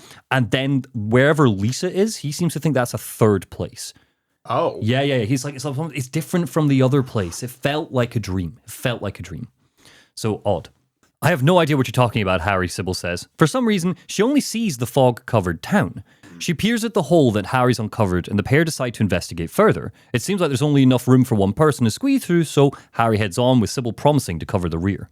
Be careful, Sybil breathes. If anything looks fishy, get back here on the double. Through the hole, Harry goes, padding through for what feels like forever. Eventually coming out in a small candle-lit room, an altar sits at the far side, the other church that Dahlia mentioned. What the fuck is this painting? Yeah. It looks like a little muscle man with like a red luchador mask. Yeah, I can't. It's so funny you say that because I know what that painting is, and unfortunately I can't show you right now, but you will see. Is it meant to be Christ the Redeemer by Dolly? No, but it is supposed to be a religious image, and I don't see what you see at all, but that's because I know what this is. I understand, but yeah, this is important. It looks like somebody's taken like a Stretch Armstrong doll and just like nailed it up to a black canvas. Chalice sits on the altar, and inside the chalice is a strange powder. A sound, not drugs. I know, we're all in the drugs thing, yeah. So a sound, somewhere far away, like someone striking a match, and then the chalice bursts into flames. We cut to Sybil in the antique shop, hearing Harry gasp. She pushes through the hole, and when she makes it through, Harry is gone. The altar has reverted into an empty storage room. Oh, he's back in hell. Harry shoots awake, back in the hospital examination room. Oh, in the third place. This third place, it's always blurry. Is the third place always the hospital? Always the hospital. Always this room, particularly Lisa's room, wherever she is. So Lisa's not real. Well, maybe, or maybe she's somewhere else. Who knows? So Harry is gone and he's back in the hospital examination room. Lisa's the baddie. The walls are peeling, burnt, stained, and discolored. Lisa sits opposite him. I'm back in the hospital? He asks groggily. You were having a bad dream, Lisa says calmly. She doesn't seem to be aware of the room's condition. Lisa, you don't look too good. Her features are gaunt, her skin is pale. Are you okay? I'm fine, nothing to worry about, she says. Harry gets down to business. He has questions. Listen, Lisa, do you know Dahlia Gillespie? Lisa looks a little surprised hearing the name, but shrugs. Oh yeah, that crazy Gillespie lady. She's kind of famous around here. She never sees anybody, so I don't know much about her. I heard her kid died in a fire, and supposedly she's been crazy ever since. All right. So she's been trying to make deals with the devil to bring her daughter back. And now she's kidnapping our daughter because they look the same. Solid theory. I will confirm it now. Solid theory. If I stick with mine, she might be the grandmother of Harry's daughter. Potentially. Did we learn how Harry's wife died? No. She's been dead for 4 years. In a fire. So Harry's like, well, she told me that the town's being devoured by darkness. Any idea what that means? I think I do, Lisa says. Before this place was turned into a tourist town, the townspeople here were on the quiet side. Everybody followed some kind of queer religion, weird occult stuff, black magic. So the whole town followed a black magic religion. Yes. So Lisa continues and she says, when young people moved away, the people figured they'd been summoned away by the gods. She looks at him ruefully. Evidently, things like that used to happen around here all the time. Before the resort, there really wasn't anything out here. So naturally, they turned to black magic. The tourists came and they went, ooh, great, sacrifices. Yeah, let's knock up a church. Well, yes, it's a mad knock little... it up. Silent Hill is a mad little town with a mad little history, apparently. She was like, everybody was so flipped out. Gotta blame it on something. So, like, the kids moved away because there's nothing in Silent Hill. When they moved away, all the old people what were like... What do you mean there's oh, nothing in Silent Hill? There's drugs and Satan. There's drugs and Satan. What else do you want? So, yeah, she's like, there's a lot of new people came in and then everybody clammed up about it. So the religion, whatever it was, got smaller and secret, basically. A cult, Harry wonders, thinking of Dahlia's strange words, the secret altar, the symbol that he's seen. So the cult isn't given a name anywhere in Silent Hill 1. That was added in later stuff. But again, for the sake of ease, I'm going to tell you now, we call this cult the Order. Okay. Very simple, the Order. I will be using the Order as we go. Last time I heard anything about it was, years ago. Several people connected with developing the town died in accidents. People said it was a curse. She catches herself. Sorry, I'll stop rambling. Her voice fades away, as the room turns dark. Don't stop rambling. This is important. Yeah. Harry awakens in the antique shop, but it's different now. That too is given in to the rot, rust, metal, and smouldering. Lisa is gone, Sybil's nowhere to be seen, and he wonders if he's just going crazy. Stepping outside doesn't make him feel any better. Chapter 5, White Claudia. Silent Hill has been devoured by darkness. The concrete is gone, replaced with clanking metal. Thick rain pours. Harry can barely see 3 feet in front of him. Rabid, fleshless dogs stalk at his heels. This isn't the fog world or the outworld. What was once a tourist town has now officially become indescribable, a void of blackness. He resolves to head to the lake. Sybil said she saw Cheryl there and he has no other option. Television sets interrupt his journey. The mark of Samael or the seal of Metatron, take your pick, buzzes on screen, flickering between the symbol and Cheryl's terrified face. "Daddy," she cries, "where are you?" Her face freezes, crackles, and vanishes. Where once there was a terrified girl are now new symbols. The seals of the 7 angels devised by Cornelius Agrippa. 7 angels that dwell in the air and interplanetary space governing the 196 provinces of heaven. Aratron, Bethor, Phaleg, Och, Haggith, Ophel, and Ful. Symbols for an occult spell. Harry snarls at the screens, frustration turning to rage and panic. He runs in the direction of the lake, and as he does, the metal floor collapses beneath him. He falls and falls into a dingy, sand-ridden basement, and a gigantic, many-legged bug bursts out of the sand. If a moth larvae grew to the size of a truck, this is what it would look like. Harry pulls out his weapon and shoots into its tiny stubbed legs. Purple blood spews from the holes, and it collapses to the floor. The town is starting to twist in on itself, so Harry's only way out of the sandpit is to return to Alchemilla Hospital. Lisa is waiting for us. "Harry," she says, "oh, thank God, I was so scared to be here all alone." Harry asks how to get to the lake, and Lisa gives him directions. The road's blocked off, but luckily, there's an abandoned waterworks next to her old elementary school. Thank goodness. Yep. Lucky for us. Rumor has it runs, it's such a bullshit bit. Rumor has it runs all the way to the lake. Harry turns to leave, and Lisa grasps for him desperately. "Please don't go," she sobs. "I don't want to be all alone. It's so scary. I can't stand it anymore. I'm so cold." Harry hesitates. "Well, how about coming with me? I can't promise anything, but I'll do my best to protect you." Lisa shakes her head. I can't explain it, but I feel like I'm not supposed to leave this place." She shivers as Harry promises to come back for her as soon as he finds his daughter. Bye. She turns from him with tears rolling down her cheeks. Oh, dog. The journey to and through the waterworks is tough. A gigantic moth-like creature attacks Harry as he works over a rooftop, spitting acid at him. It seems the many-legged Spitting insect... acid? Spin acid? Acid? Spitting acid. Drugs. Gotcha. It seems the many-legged insect from before has evolved. The waterworks themselves are a labyrinthian maze of dirty water and sewage. Down here are strange bug-like creatures with scaly skin. Their hands and feet have curved into long, spiked claws, all the better for snatching with. Their screams are garbled with inflections that almost sound humanoid. It sounds like a scared child screeching, "Get off of me!" Their strange shape makes them look like gigantic mutant crickets or locusts. Harry hacks his way through them, and as he climbs out of the sewer, he sees a scarred sign for the Silent Hill police station. Sybil said it was abandoned, and she's right, but he creeps in regardless, hoping to find some ammunition. Inside, we do find some delicious health drinks, but it's a blackboard that catches Harry's eye. This is your inventory screen, by the way. There you go. It's no Resident Evil. No, it's not. It's not. It's very simple. I appreciate the 3D models of the items, though. That is lovely. So, blackboard. Sybil said that Silent Hill's cops have been investigating the drug trafficking supposedly rife in the town, but the investigators' notes on a blackboard tell us more about what was being sold. Product only available in selected areas of Silent Hill, the blackboard reads. Raw material is White Claudia, a plant peculiar to the region.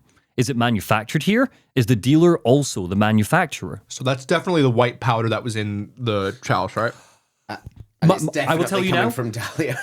I'm going to tell you now that I don't know what powder was in the chalice. It's a fair assumption that it's White Claudia. It's a fair assumption, but I just don't know. Also, this isn't fog. This is White Claudia. And we found... he's breathing the whole time. Yeah. And we found it in Dahlia's secret church. Yes. And her name is a flower. She definitely and she's white. And she'd be white. Well, we later learned some more information about White Claudia, but I'm telling you now for convenience, a random memo reads, White Claudia is a perennial herb found near water. It reaches a height of 10 to 15 inches. Oblong leaves, white blossoms. Seeds contain hallucinogen. Ancient records show it was used for religious ceremonies. The hallucinogenic effect was the key. Back to the police station. A strange memo on a nearby desk talks of an Officer Gucci.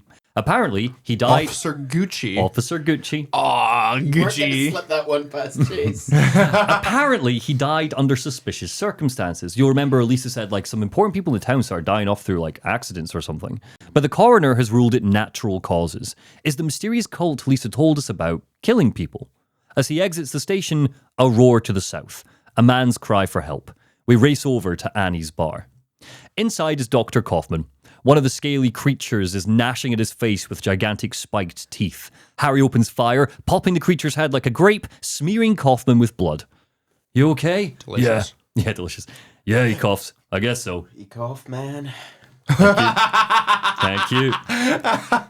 And you said this wouldn't be a comedy episode. How'd your exploration go? Did you find a way out? Zip. Me too. But it's too soon to give up. Kaufman leans against a pool table and mops his face.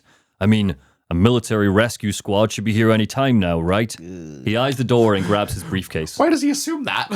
I mean, Does anybody know what's going on here? I don't know. One cop knew. One cop who wasn't able to get out. He's just got to hope that, like, someone's got to be coming, right? So he picks... But the military?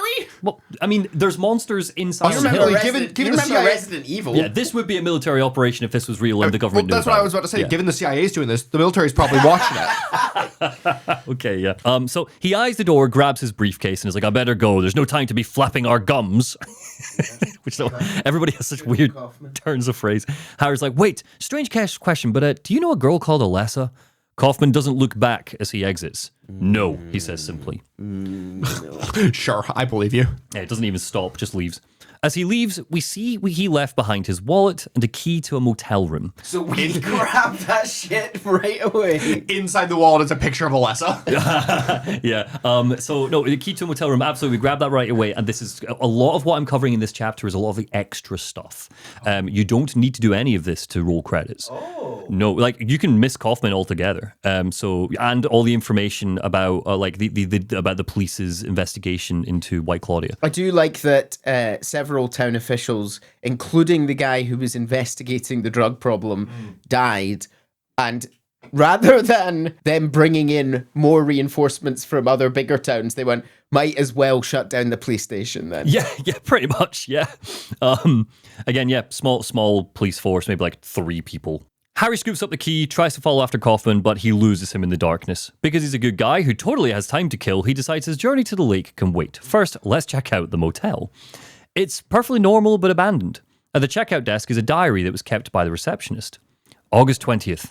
He came by. I handed over the package that woman left here. September 12th. He showed up at Norman's too. I don't want to be involved with the likes of them anymore, but I'm getting creeped out even more than before. Thought of leaving town, but I'm afraid of what will happen if I do. He's probably linked to the death of the mayor and the others. And this is what year? 1983. Oh, sorry, the diary entries we don't know. We know it's August 20th and September 12th. We don't get a date. In a cupboard under the desk are 3 sealed packets of drugs. A newspaper lies nearby saying that the investigation was stalled, and it reads, PTV dealers still at large. Suspicious deaths continue. Like the anti-drug mayor, a narcotics officer dies of a sudden heart failure of unknown origin. In Kaufman's motel room is a motorcycle key under some broken floorboards. That key leads us to a garage, where we find a rusting, broken-down motorcycle. It looks like it's been here for years, but strange. The dust is wiped away just around the gas tank cap. Inside the gas tank is a small glass vial, wrapped in a plastic bag. It looks just like the broken vial we found at the hospital. That ominous red liquid, agliofotis, sloshes around inside it. The garage door clangs open and Kaufman enters. You, he barks and swipes the vial from Harry. I mean, he literally walks in, PS1 graphics, and he just kind of goes in slow motion, just goes... And that's not going to be interesting for the listeners, but it's a really jank animation. It's really fun. Harry does nothing. He just basically hands it over. Give me that. Instead of snooping around and messing with things you don't understand, how about coming up with a way out of here? He shoves a finger under Harry's nose. You shouldn't be goofing off. If you want to die, keep your mind on escaping this town. Harry holds his hand up in a symbol of passivity, and Kaufman storms out with the vial. So, lots of weird information here. It seems the cult, the Order, had gotten their hands on this white dahlia flower. So 100% chance he is in the Order. And had used it to manufacture a hallucinogenic drug that apparently lets you see things and get closer to the spirit world. Which one of our 4 worlds now is the spirit world? Just the spirit world. Just Any other world. Any other worlds. World 5. Yeah. The Order then worked with Dr. Kaufman to sell that drug to tourists. I'm just telling you now, Kaufman is obviously involved in the drug trade. It's pretty clear it was about him. So yes, the Order then worked with Dr. Kaufman to sell that drug to tourists, and a whole bunch of people in Silent Hill did not like that. An anti-drug mayor, a police officer in charge of the investigation, and other key figures started dying mysteriously when a crackdown on the drug happened. Despite there clearly being something sinister going on, all of these figures looked like they died of heart attacks, natural causes, which is odd. Anyway, back to the spooky Silent Hill stuff. What were we doing again? Yes, hunting for Cheryl near the lake. Harry heads through the creeping blackness to a bridge on the south of town. As he again, so much of the game just looks like this now. It is a nightmare to find your way around. The whirring air raid siren screams out to him. The darkness draws even closer, but it feels different from before. Rather than shifting from reality to a nightmare, Harry thinks, is this more like reality becoming a nightmare? Before, it was like Harry slipped into another reality. Now, it feels like the two realities are crashing into each other. Something is happening. He races ahead, the trail leading to fishing boat tied on the dock. The lights on inside, and Sybil is waiting for us. I'm glad you made it, Harry forces a smile. I was worried about you. You were worried, Sybil rounds on us. Where did you disappear off to? She stops, seeing Harry's tired, distant stare and sighs. Never mind. I want to know what's going on here. She looks out of the boat's window at the inky blackness. What is with this town? This may sound really off the wall, Harry starts, but listen to me. I haven't gone crazy, and I'm not goofing around. I'm just on drugs. I'm just on a lot of drugs. We all so are. Probably are you. I love videos never getting monetized. I love the delivery here as well. It's like, this may sound really off the wall, but listen to me. I haven't gone crazy, and I'm not goofing around. This whole town is being like, it's just, you know, He's actively overdosing on White Claudia. So he's like, this whole town is being invaded by the other world. But this is where we get the name for it, the other world. By a world of someone's nightmarish delusions come to life. Little by little, the invasion is spreading, trying to swallow up everything in darkness. I think I'm starting to understand what that lady was talking about. Okay, Sybil says, trying to follow. So what's making it happen? I don't know yet, Harry says. But I do know that Cheryl is there, under whoever created this darkness. They've got her, and she needs my help. Sybil shoots a sympathetic look. Harry, this whole thing's been a major blow to you. You need to rest. Bang! The door of the boat flies open. Dahlia Gillespie bursts in. The demon is awaking, spreading those wings! Here she comes. Bestie, why does her face look so decrepit? She's wearing a black veil. It's the veil covering her face. Yeah. Black Veil Bride. She's dirty AF as well. Yes. So she bursts in, and she's like, the demon is awakening, spreading those wings. And Harry's like, Dahlia. She's like, I see it now. She leers. Yes, everything. Hungry for sacrifice. The demon will swallow up the land. She's still got White Claudia like on her nose. Yeah. She looks past She doesn't Harry get and high Sybil. from her own supply, No, right? she does not. No. She looks past Harry and Sybil, talking to herself more than them. I knew this day would come, and what's more, the task is almost finished. There's only 2 left. She fixes Harry with a stare. To seal this town to the abyss, the mark of Samael. When it is completed, all is lost. Even in daytime, darkness will cover the sun. The dead will walk, and martyrs will burn in the fires of hell. Her madness grows, becoming a sick, sad laugh. Everyone will die! And what am I supposed to do about it? Harry snaps. I just want to find my daughter. A beat, and Dahlia gives a small smile. It's simple, she says. Stop the demon taking that child's form. Stop it before your daughter becomes a sacrifice. Before A sacrifice? What, sorry? A wrecker race? So now she's Like Scooby-Doo. basically asking us to kill someone. She's basically saying, there's someone in that child's body, I promise. If you just kill them, we'll all be fine. Please become a child murderer. I swear it's a demon. Do it. It's not the drugs, it's a demon. She's like, so go. Kill, there's a demon walking around in a child's form. Cheryl's going to become a sacrifice. Stop it before it's too late. Before it is too late, go to the lighthouse on the lake and to the center of the amusement park. Make haste. You are the only hope. Look, Harry, Sybil says, ignoring Dahlia. I really don't get what's going on, but if there's a chance we can save your daughter, I'm in. I'll check out the amusement park. You go to the lighthouse. Harry looks into Sybil's clear, confident eyes and thanks her. Sybil gives a cool wave as she leaves. Dahlia starts to follow, but before she does, she glances at Harry. You must use it. The flower rose. Only with that. The flower rose. Only that can stop it. Chapter 6. The amusement park. Chapter 6, the Pharaohs. I appreciate that she gave 2 locations and we're only going to have to go to one of them. We have to go to both. I'm sorry. Although, don't worry. This all is very quick, this. The lamp of the lighthouse is turned off. Harry climbs to the top. That's a big sigil. Yeah. Harry climbs to the top, unsure of what he'll find, and he finds himself standing in a crude, illuminated mark of Samael. The runes seem to shimmer as he casts his eye over them.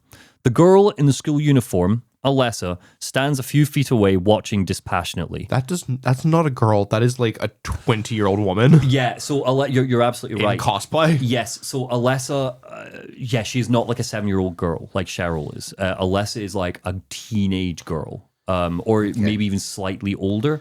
Let's say no older than 18. Maybe makes my theory slightly less likely because I feel like he would recognize teenage version of his wife. I feel like maybe not a child, but I feel like he would know. Would you not recognize a child version of your wife? For sure. But in a video game, you could wave it away as like, you know. He looks at her and he goes, oh, those fucking PS1 graphics. Yeah. Could be Can't anyone. recognize anybody. Like, you might have noticed it back when we saw her in the boiler. I'm not going to flick all the way back because it'll take too long. But, like, she does look a little bit taller, a little bit older, secondary school age. High school senior is kind of her vibe. But, yeah, so She's a senior. She's a cool one. She's a cool kid. So she stands in her school uniform, watching Harry dispassionately. Wait, Harry calls, running to her, and his eyes swipe the air where she was once standing. He was too late to close the seal. Maybe Sybil had more luck. He has failed to close this one. Sybil has not had more luck. Are we to assume that she made the seal? Or that she was just here because it was here? I don't know. But somehow she was there, and then she faded away like a spooky ghost. Sybil has not had more luck. We see her creeping through the darkness close to the amusement park, and then whoomph! Something smacks her in the back of the head, and she goes down. Woomph.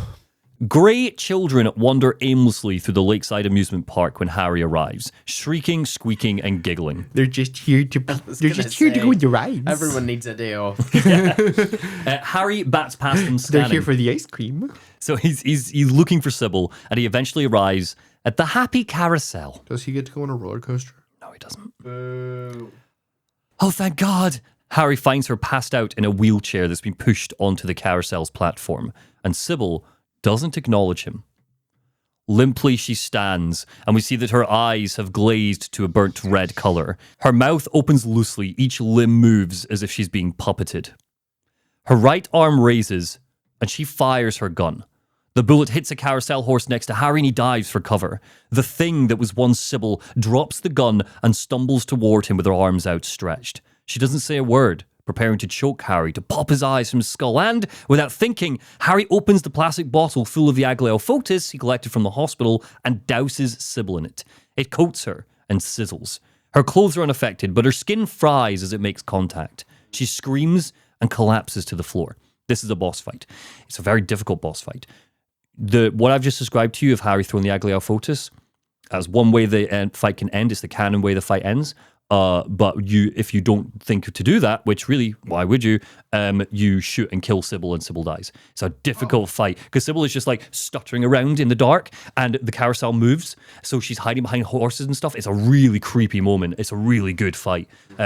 This is like one of the I have this seared into my memory as like a kid from when my dad was playing it, and I was watching him play it, and he was stuck on the Sybil fight for a while, and it's really upsetting. So the Agliofotis doesn't kill her. It does not kill her, no. A small fleshy growth, a parasite similar to those we saw growing out of the nurses and doctors, bursts out of her back and skitters over the platform. So whatever got the doctors and nurses, this parasite, it got Sybil. Harry mashes it to a pulp with the heel of his boot. It seems the parasites don't like Agliofotis. Or boots. Or boots. Or my size 11 dogs. Sybil, Harry yells. Work the house down, boots. So Harry... Slay.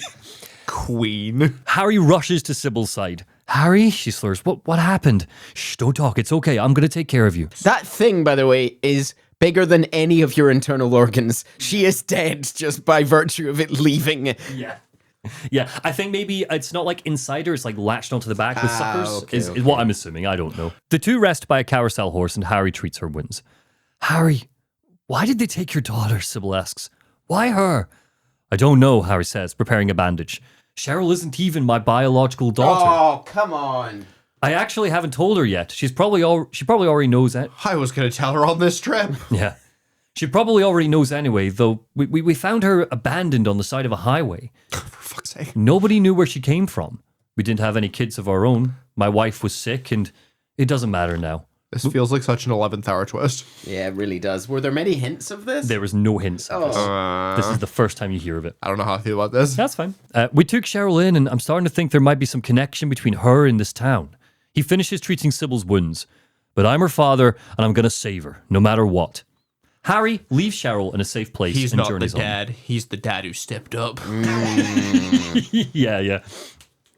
Yeah, we love Harry Mason. He is the best. Harry leaves Cheryl in a safe place and journeys on, trying to figure out his next move. He was too late to stop the second seal, so this mission has been a massive failure. Remind me. Yes. How many seals are there? 2 left, and we failed to do both of them, so now there are none. We've fucked up. Oh, so the devil's here. We failed, yeah. Cool, great. The raven-haired girl steps out of the gloom. I figured you'd show, he breathes. We piece everything together. This child is the reason Silent Hill has twisted in on itself. She is controlling all of it. The seals are anchors. She wants to pull Silent Hill, the town, the fog world, into the other world permanently. Harry said that it felt like both were mashing together. This is what she's trying to do. It would trap every soul, a black hole of hell and madness. Sure. I think yeah, I'm not going to say No, you got a theory, hit me. We haven't seen her do anything actively malicious, though. We have not, no. It's one of those villains where, like, you're just told they're the villain, but you haven't seen them do anything villainous. Yep, she just keeps popping up and fading away. Yeah. Meanwhile, Dahlia Gillespie. She's directing plays. I love this line. This is the sentence I'm about to read to you, is where Harry just sums up his entire character in one sentence. I don't know who you are or what you're trying to do, and I don't care. Just let Cheryl go. That's all I want. He's like, I'm so uninterested in the cult or what you are. Just want my daughter back. But he will take a goodie bag of drugs on the way out if they're offering. The girl, Alessa, creaks her head to the side and slowly raises her right hand, pointing it at him. Wham! Harry is thrown back by an unseen force. As he hits the ground, the Flauros starts to buzz in his pocket. I love Flauros. Telekinesis, then, which we heard about from some girls who experience. Yep, they can turn negative emotions into physical energy. Yeah. Yep. It glides into the air and spins, a blue light pulsing from within it. It's doing gyromancy. The Flauros is getting dizzy. Yeah. God, I'm dizzy as fuck. It's gonna fall onto a letter. It glides into the air and spins, a blue light pulsing from within it. The girl looks up at it with dull eyes, just so disinterested, and it flies at her, knocking her back. Everybody in this game's disinterested. Yeah, well, it's just common knowledge to everyone in Silent Hill, like, weird shit happens. Also, just traumatized. Just Yes. traumatized people. She's like, God, another fucking Flowers. I'm so done with Flowers. So, did you say Waxer? It whacks her. She flies back, and we officially hear a sound for the first time. She shrieks in pain. I thought that this was meant to give us secrets and whisper answers, not smack ghosts in the head. Yeah. Harry climbs to his feet, encouraged by the Flauros attack. Where's Cheryl? He yells. Give me back my daughter! Dahlia steps out of the dark and looks down at the girl crumpled on the floor. A smile tweaks the corner of her mouth. Hello, daughter. Alessa, she says. This is the end of your little game. Dahlia Gillespie? Harry shouts. What are you? Where's Cheryl? Where is she? Dahlia and Alessa ignore Harry as they look at each other. Mama, Alessa says. Her voice is small, timid. You've been a ghastly little pest, haven't you, Alessa? Dahlia mules. I was careless, thinking you couldn't escape from our spell, but Mommy didn't know how much you'd grow. That's why I couldn't catch you all by myself. She turns her head to look at Harry. What a pity, my dear girl. Now you're half indebted to this man for help. Now there's only one thing left I need you to do for me. She offers her daughter a hand, and Alessa cowers. No, get away from me. Tut, tut, tut. Bad girl. The radiant blue light of the flowers shoots down and engulfs the pair. Everything is ready, Dahlia says. Let's go home. Alessa cries and pleads and screams as the light grows and then flash. Harry awakens back in the hospital examination room. Lisa looks over to him. We see, for a split second, the side of her face twitch as she calms him. The cheek flickers and the corner of her mouth curls. What happened? Harry shouts. Oh, I'm back here. Where's Alessa and Dahlia? Lisa isn't listening. Something's weighing on her mind. I went to the basement, she says. I got this weird feeling like I'd been there before. Like something happened there, but I can't quite remember. Her voice drifts off as she stares at her hands. Something catches in her throat. Harry, she shudders. Help me. I'm so scared. I can't take this anymore. Fear's only a temporary thing, Harry says. Don't fret about it. You'll remember after a while. He reaches out to touch her arm, and she recoils before he can. No, she shouts. You don't understand. She turns on her heel and races out of the room as Harry calls after her helplessly. An elevator creaks open at the far side of the room. Whether it's coated in rust or blood, we can't say, but Harry knows what it means. I'm being summoned, he says, resigned to his fate. Cheryl. Chapter 7, final chapter. Nowhere. There is no sound as the elevator doors smoothly glide open. Harry steps out into an unfamiliar space. It's not the hospital, it's somewhere else. An apartment building? The elementary school? It's everywhere and nowhere crashing into itself. A tiny spectre of a girl runs past him giggling. Alessa. A vision of the past. A series of rooms await. The spectre of the girl is she's 5, 6, 7. This is tiny child. So his daughter. It's Alessa. That's what he sees. She's in the same uniform, the blue school uniform. But they might be sisters or... All I'm saying is that I'm not confirming or denying anything. I'm just saying that tiny spectre is definitely Alessa. Okay. The first room is a classroom from Midwich Elementary School. This is it now, answers time. A solitary desk sits in the center with vicious words carved into the wood. Go home, thief, drop dead. The second room has a riddle to solve that revolves around the Grim Reaper's list. Names prepared for a frenzied uproar, a feast of death. The third room has Lisa. She stands in the corner, lost in depression. Harry, she says, I get it now. Why I'm still alive even though everyone else is dead. I'm not the only one who's still walking around. I'm the same as them. I just didn't notice it before. Lisa? Stay by me, Harry, please. Oh, God. Save me from them. She takes slow steps forward, stretching out her arms. Her cries for help turn into full sobs, drenching her face with tears. Harry doesn't trust it. He pushes her away. Lisa stares at him for a second. Her eyes are a burnt red. A trickle of blood falls from her scalp and draws a thin line across her face as it drips past her chin. And a second, and a third. Soon, her face is coated in blood as it rains from her hairline and forms a puddle under her. She staggers forwards, making no sound, and then her limbs start to move raggedly as if something's puppeting her. It's like she said, she's not the only one who's still walking around. She's the same as her colleagues, the other doctors and nurses. She just didn't notice it before. They're all infected by those strange parasites. Harry backs away, turns, and presses himself up against the door, throwing his weight against it. As he does, Lisa thrashes her hands against it until finally collapsing to the floor. If Harry goes back into the room, Lisa is gone. Her diary lies in the center of the room. That's an iconic moment. That is Super Eye Patch Wolf. You might have seen Super Eye Patch Wolf talk about it. That is one of the Silent Hill moments because the song that plays is so sad, and I will play it underneath that scene in post, because it's just so upsetting.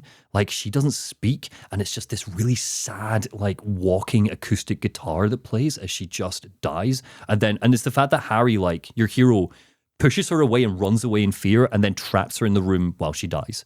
It's brutal. What a dick. Well, No, I was not a probably- dick. She was worried that it was like Sybil. He was worried she was going to try and kill him. He could have put her out of her misery or something. He could have, but it's a case of just, this is a very human man lost in a ridiculous situation, and the fear got the better of him. I don't blame him necessarily, but it's just tragic, and Lisa gets more tragic in a minute.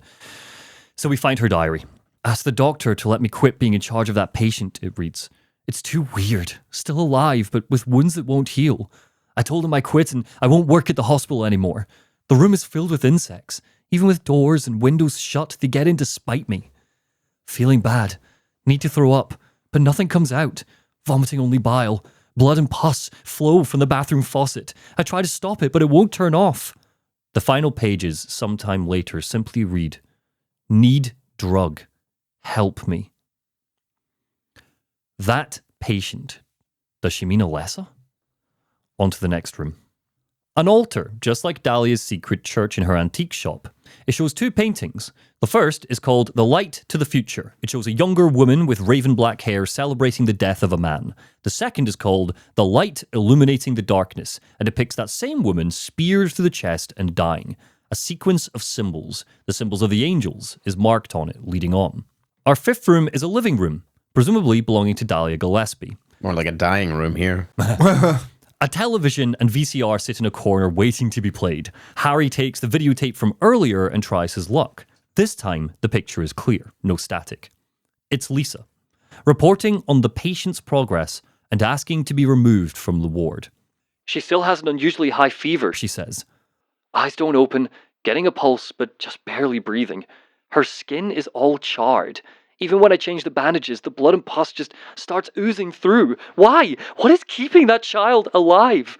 I can't stand it any longer. I won't tell a soul, I promise, but please. The sixth room looks a lot like the punishment room we saw in the school. It has wooden planks on the walls and childish doodles and scrawls on top of them.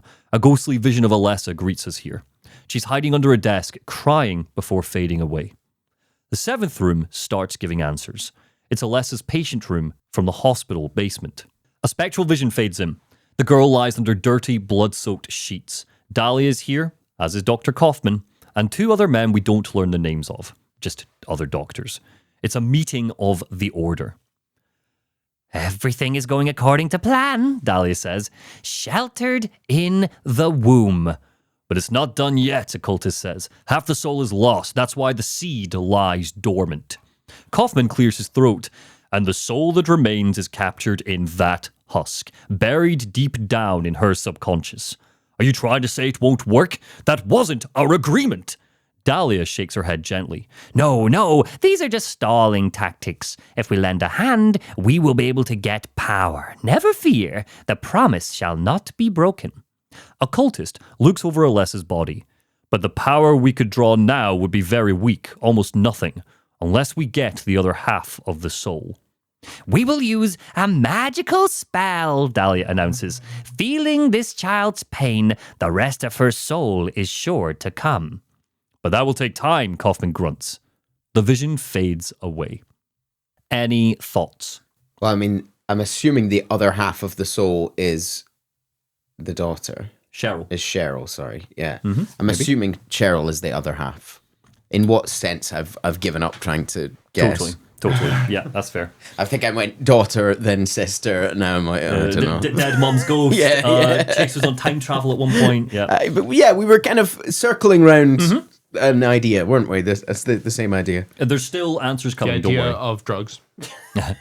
I'm still. Yes. I still feel like I'm not fully understanding the total connection between their like Satan experiments and the drugs. Yeah, no. They feel like just two kind of entirely separate things. I can just tell you now. The drugs are disconnected from the Satan experiments. The drugs are a bit of a red herring. I see. Lisa was addicted to the drugs, and that's how they used. She didn't want to care for Alessa. She was having hallucinations, like, because something's going on with Alessa clearly, and it was freaking Lisa out. But they couldn't have the whole hospital know that Alessa was in the secret, messy basement. Okay. So they used that to coax Elisa into looking after her. The drugs were a bit of a red herring, but the order, that's how the order makes its money. Yeah. I'm so glad to know that is a red herring though, because I was fully thinking that the drugs were like part of the main plot. That's totally fair. No, the drugs are a red herring. Really, I could have skipped them, but to be honest, White Claudia might be coming back in Silent Hill F, so I just thought people might think it's interesting. There's that big meadow of white flowers in one of the shots. It just looks like it might be the flower. Are the Silent Hill games connected? Or are they... They all exist in the same universe. You play as a different protagonist in every game. Some of them have more connections than others. They are all self-contained stories. Got it, okay. In a sense. Yeah. So, in the room is a newspaper. The newspaper reads, "Fire broke out in town. 6 homes destroyed. Charred body of Alessa Gillespie, 7 years old, found in the aftermath. Investigations show the source as the basement of the Gillespie home, blaze now believed to be caused by a malfunction of an antiquated boiler." Harry stares at the date of the fire. The school one? Yes, we can connect it to the school.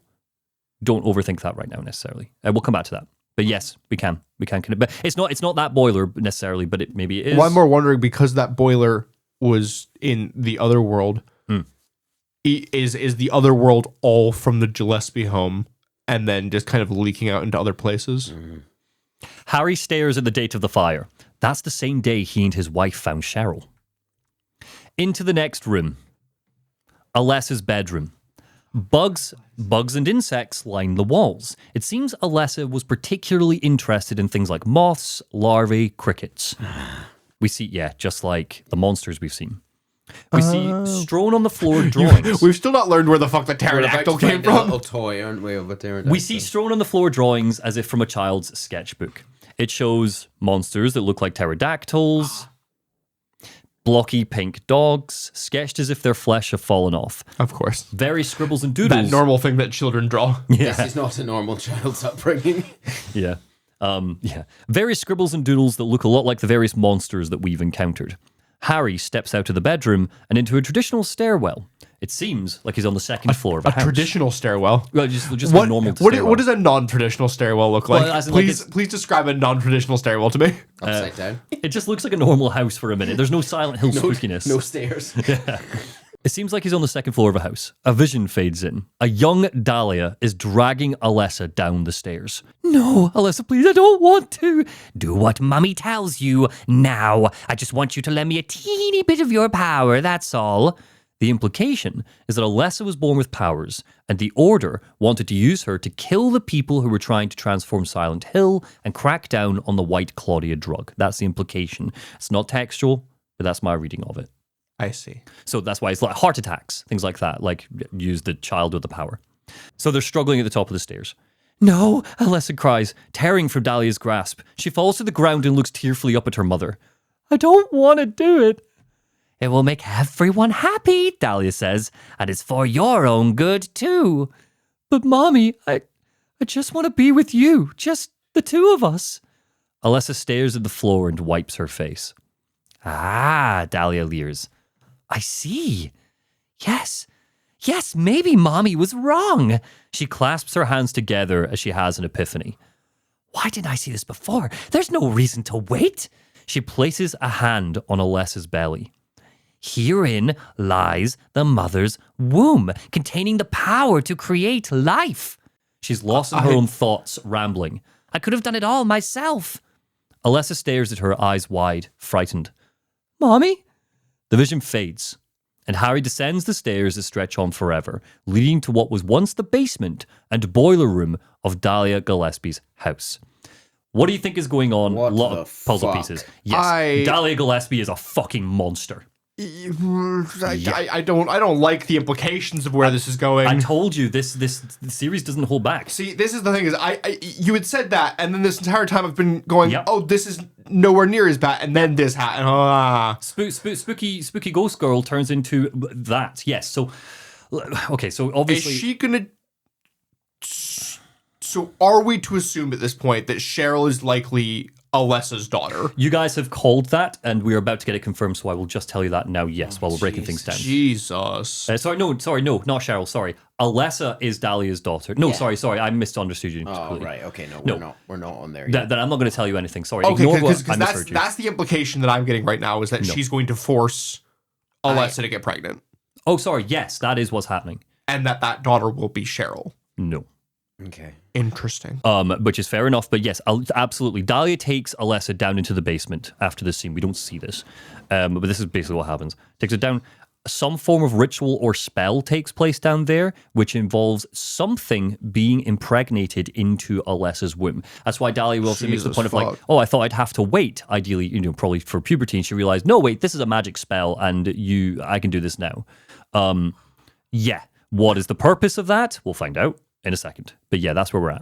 So, and then Alessa presumably went not so because obviously she didn't want it, and somehow the boiler in the basement exploded, burning down the house. Alessa's body got burned and charred in the process. But she didn't die. But she didn't die. And that if something kept her alive, but at the same time kept her alive, but also wouldn't let the wounds heal. Pus and blood constantly leaking out, just none of it healed. So then the orders took her to the secret basement of the hospital to effectively try and contain her while they figured out what to do next. And Silent Hill is what's happened next. I see. Yeah, it's brutal. So in the basement of the house, this is the end. Sybil, Dahlia, and Cheryl and Alessa are waiting. There's Alessa's actual physical form. Wow. Alessa's 14-year-old burnt, bandaged body sits in a wheelchair. She doesn't look like the raven-haired girl we've seen all game. Presumably, that was just an astral projection. This is the true Alessa, a child trapped in her body but not allowed to die. Cheryl is kneeling on the floor, a glazed expression on her face. Sybil enters, training her gun on Dahlia, and when Harry arrives, the crone is mid-monologue. You see, I was shocked to realize the talisman of Metatron was being used in spite of the lost soul returning at last. She refers to the seals and symbols all over town. She might have cast the spell to bring Cheryl here, the other half of the soul. But the monsters, reality warping, and seals of Metatron weren't part of her plan. That's all coming from Alessa then. All Alessa.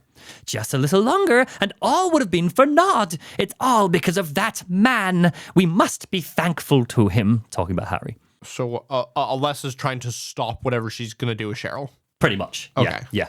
So Cheryl is the other half of Alessa's soul. Basically, when that explosion happened and Alessa got messed up, Alessa effectively just cut a part of her soul out and just sent it off, and it turned into a baby. I see. Yeah. God, poor Alessa, that's so sad. Yes. Yep. Got it. She might have cast a spell to bring Cheryl here, but the monsters, reality warping, and seals of Metatron weren't part of her plan. They were all Alessa. Just a little longer, Harry saved the day, blah, blah, blah. She looks at her daughter, groaning, pained, and in her wheelchair. Even though Alessa has been stopped, his little girl still has to go. What a pity. Sybil's heard enough. She pulls the trigger, and a bullet flies toward Dahlia. It bounces off an invisible barrier. What in the devil's name? Wham! A force blows her back, and she hits her head on the metal floor, stunned. Dahlia, Harry roars, racing in. Well, to think you'd make it this far. Cheryl, Harry pants, looking at his daughter. She doesn't respond. What have you done to her? I have restored her to her former self, Dahlia cackles. We see that Cheryl's wearing Alessa's schoolgirl outfit. Her hair is raven black. I'm in no mood for jokes, Harry squints. That's absurd. You're the one who thinks so, Dahlia sings. Why are you doing this? It's been a long 7 years. For the 7 years since that terrible day, Alessa has been kept alive, suffering a fate worse than death. Alessa has been trapped in an endless nightmare from which she never wakens. That's where it comes from, Alessa's nightmare. She's literally just in such a state of pain and insanity. It's just a manifestation of a nightmare. Yeah. Dahlia leans in and looks at Harry with zealotous glee. He has been nurtured by that nightmare, waiting for the day to be born. That day has finally come. The time is nigh. Everyone will be released from pain and suffering. Our salvation is at hand. This is the day of reckoning, when all of our sorrows will be washed away and we return to the true paradise. Somewhere deep inside Alessa's charred remains, we hear a growl and a roar.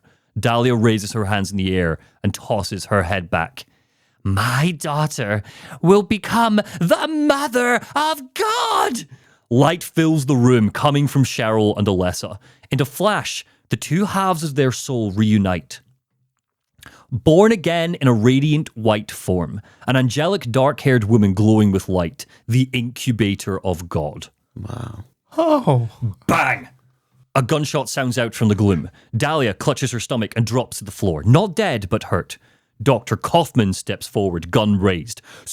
Quit screwing around, he roars. Return things to how they were before. He steps over Dahlia's body, raving. Did I ask for this? Nobody uses me. You won't get away with this. Your role is over, Dahlia caws, blood oozing from her smile. We don't need you anymore. What do you think you can accomplish by coming here? My, aren't we getting cocky? Kaufman snarls. Yeah, bet you didn't see this coming. He pulls out the red liquid, the agliofotis, from his jacket. No, Dahlia moans, her face twisting with fear. I thought I got rid of that. All I had to do was plant it somewhere none of you would find, Kaufman grimaces. And guess what, Dahlia? There's more where this came from. He throws the bottle high in the air as Dahlia shrieks. In slow motion, we watch as it flies through the air and shatters on the incubator. The thing that was once Alessa moans and writhes as it stains her dress. An ethereal, unearthly shriek that penetrates Harry's ears. She twists, tearing at her flesh, and as she does, Dahlia starts to laugh. A throaty sound that almost drowns out Alessa's wailing, torrential cries. What? That wasn't supposed to happen, Kaufman yells. He starts on Dahlia but stops. As the incubator hunches over and her back stretches, breaking open with the snapping of bones. The agliofotis did work, but it exorcised the demon from Alessa's womb. Something is clawing out of Alessa Gillespie's body. Oh. The incubus. The Order's god. Imperfect because of the agliofotis, but still terrifying in its size and shape. You said before about the picture in the altar. This is what it's a picture of. Oh, that's Stretch Armstrong. Right, get the strap. To use a real-life example... Oh, it's Baphomet. It looks like Baphomet. The demon the Knights Templar were accused of worshipping with a look we typically associate with Satan. Wings sprout from his back, chains are wrapped around breasts, a huge pair of horns stretch off from a malformed goat-like face. Red lightning crackles from its fingertips, and it looks down at Dahlia. She's bowed over, hands clasped together, praying through giggles and coughs of blood. With a thunderous crash, it fries her with lightning. She doesn't scream, but she feels the pain. Her flesh melts away, her clothes burst into flames. She sizzles and crackles before smashing into the metal grating, dead. Penance for burning her daughter all those years ago. Rip. Rip. Yeah, absolutely. Dahlia Gillespie deserves a rip. What a monster. And what an incredible villain. Like, I enjoy the pantomime villainy that then turns into, like, the brutality of what she did. But yeah, Dahlia Gillespie's a fucking monster. I would argue Dahlia is possibly the most evil character in Silent Hill. Yeah, that's very that's bad. pretty fucked up. We get some really good villains. It's so bad that I don't think we can describe the crime without this video getting taken down. 100%. It is horrific. And you never learn about the logistics. No. I don't want to. You know, there's enough there for me, you know, to feel gross. So regardless, the incubus turns to Harry and lashes out. We roll to the slide and unload bullet after bullet into its misshapen husk of a body. If Kaufman had not used the agliofotis, we'd be overpowered, but it's incomplete and it feels pain. The incubus roars in agony as the bullet shreds its wings. It hits the ground, and we hear a voice. Daddy? Cheryl says. In a flash of light, the incubus is gone, leaving Alessa, the incubator, in its place. She's fading. And with her, so is the world that she created. Fire rains down, but Harry, Sybil, and Alessa seem protected for now. She looks at him with an unflinching expression and holds out a baby. A gift. It's either a thank you for helping her finally be free, or a last-ditch attempt by her to escape Silent Hill and live a normal life. We can't be sure. She waves a hand, and a shimmering portal opens nearby. No words leave her lips, but the meaning is clear. Go. Harry, Sybil, and the baby step through the portal. Kaufman climbs to his feet and starts to follow, but something trips him, a hand bursting out of the metal flooring. Lisa Garland. Oh. Yes! Yeah. So bear in mind, obviously, he kept her under control with the drugs. Yeah. Lisa Garland, eyes dead, face peeling, blood oozing, bursts up and out to the floor, clawing at him and pulling him into the bowels of Silent Hill. Revenge for his treatment of her. Dead. Fucked. Yeah. Harry, Sybil, and the baby hit the portal, and they escape Silent Hill, free of the madness. But we close by remembering the tortured victim at the heart of our story. Alessa fades away in a torrent of fire, finally free. Gosh. The end. Wow. I have Good game. some extra stuff. Yeah. It's look for a hokey PS1 game. I and dig it. This really starts to get fleshed out later with just little details. You that keep add- using the word flesh, but there's been a distinct lack of flesh in all of these characters. Yeah. I know that this game has had quite a large amount of censorship over the years by various groups. Yes. I can see why this one specifically got it. This one is This is one of brutal. the few games where I'm like, and granted, I'm not saying that I support art censorship in any way. I can understand why parental groups would not want their children being near this game. Yeah. Totally. I experienced this when I was Which far is too young. their job. Yes. Also that. Extra stuff for you. We can start having a bit of fun with this now. Have we not been having fun up to this point? True. So just for a giggle, we get some pre-rendered cutscenes as part of our credits. They're bloopers that the team animated for each of the characters. Wow. For example, Cheryl makes a childish, funny face at the camera, and it comes up with their name, not the actor's name or anything, just their name, It's like Cheryl Mason. the credits. Yeah, you get this in the credits. It's fun. It's Lisa, something unpredictable. And in the end, that's right.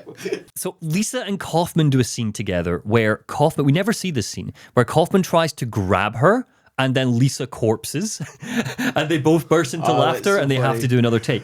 The implication here is that Kaufman also sexually assaulted her. Oh, great. Yeah.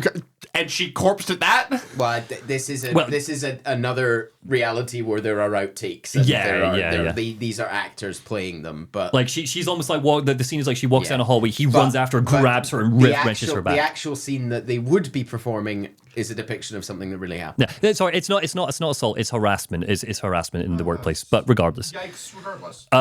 My favorite, of course, is our monster, Dahlia Gillespie. She stands in the church for a scene where she meets Harry, and as she does her big, dramatic turn, she races toward the camera, arms outstretched, and tries to give us a big kiss. Yeah. Silent Hill games also have multiple endings. So all that extra stuff I told you about, finding Kaufman, the Agliofotis, there's a version of the ending you play where Kaufman does not arrive at the Agliofotis. And what it involves him is you don't fight the incubus, you fight the incubator. And Harry has to kill his own daughter. That is the bad ending. That is not the canon ending. That is the bad ending. There's a couple of variations of bad endings where Kaufman dies, so he doesn't show up with the Agliofotis at the end. That means Harry needs to kill Alessa/Cheryl as the incubator, and when the deed is done, he collapses to the ground sobbing, "What have I done? It can't end like this!" And then the credits roll. It's like you are punished for the bad ending. He then wakes up back in his crashed car, head bleeding. The bad ending was just a premonition. He now gets the chance to do things right. Yes.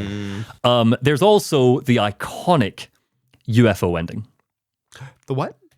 Excuse me? This is only accessible on a repeat playthrough. Aliens is all told through static shots like this. Aliens arrive and approach Harry. The aliens are little grey Martians, and they go, "Gabbity-gabbity-gabbity," and Harry gives an anxious laugh and he goes, have you guys seen a little girl around here? Short black hair. The aliens shout, stunning him with a ray gun and abducting him. Our closing shot is them flying off into space. How do you unlock that ending? I can't remember. It's like you have to play on New Game Plus. You have to. I just don't remember. It's stupid shit. Dumb, I love it. Yeah, there's like a couple of new items added into the game and stuff. Cool. Couple of things before we end. But before we do the couple of things, so I'm confused about one thing still. Yeah, these couple of things are all discussions around the game. So hit me. Okay, yeah, so maybe you'll explain this. The Agliofotis. Oh yes. No idea.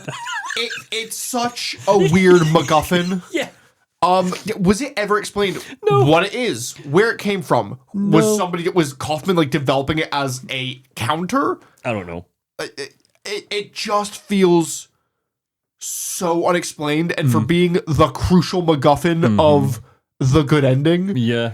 it's like the one unsatisfying part of this game is Totally fair. just whatever the fuck it is. Comments, help me out. Is there any? Have I missed? Maybe in Origins or something it's explained, but again, we're not taking information They'll from other tell you. games. Yeah. Yeah. They'll tell they you tell us. all right.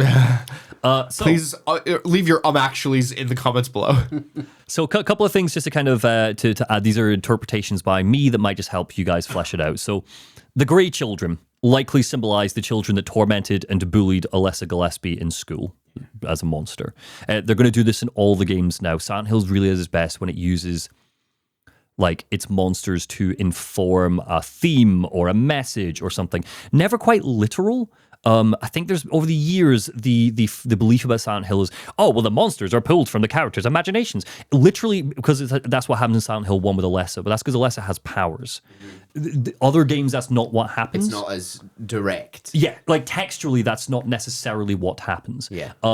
It's just the game uses the monsters as thematic reinforcement. So yeah, Grey Children were likely bullies. Split Head's Roar, the lizard, it sounds just like the boiler in the basement of the school when you fight it in the boss fight. Harry fights it in a similar way to the fairy tale about the hunter and the lizard. Alessa likely heard the boiler in class, and her imagination made her think it sounded like the lizard from the story. That's my reading. But you pointed out, rightfully so, that of course, Alessa has a big moment with a boiler in a basement, which explodes and chars her body. So it all just probably connects to turn into this monster. Snow. Is it snowing because Alessa was burned, desperate to feel cold? Like it's snowing in July. It's weird that it's snowing in July. My belief is perhaps that that's why people think it's ash, because it's the ash, eternally blowing ash from the boiler basement when it exploded. I like. Is this also why smoke is in some ways a valid interpretation of the fog because of the fire? Yeah, absolutely. It's a valid interpretation. It's just not textual. It is snow and fog. But also because the fog is in every Silent Hill game, and it's Alessa's never behind the fog. It's just Silent Hill gets foggy. It's the fog world. It's just what this plane of reality looks like. The idea, by the way, is that, again, interpretation, you enter Silent Hill. The fog is like you've entered a new reality when you enter Silent Hill. You in the Twilight Zone. Yeah. And so like the fog world is already another reality. The Green Lion, Dahlia's antique shop, is imagery from alchemy that symbolizes a fuming liquid consuming matter. How is this relevant? I don't know, but it feels like it is. Comments help me out. A chunk of the monsters we see relate to insects. Is this because of Alessa's fear/fascination with insects? What's a monster from hell and what comes from Alessa? Not every monster comes from Alessa. Some of them are just monsters that have come up from hell because we've opened a portal and we're doing Silent Hill stuff. Does Sybil not see the monsters because she's disconnected from Alessa's story? Is that the only reason she doesn't see them? Well, because... yeah, it does sort of imply. So, is the majority of the town is presumably dead or transformed? Like, why specifically is she not? Because she's not from the town. Potentially, neither is Harry. So. But Harry is connected because he's Cheryl's adopted dad. Yeah. It's very interesting. It's odd. I'm not going to commit you to answering if. Obviously, we know that Alessa's maybe. In future games. She's so just a presence. I'm not going to ask you to commit if Harry's comes back or if we ever find out more, because obviously if you know, you can't tell me.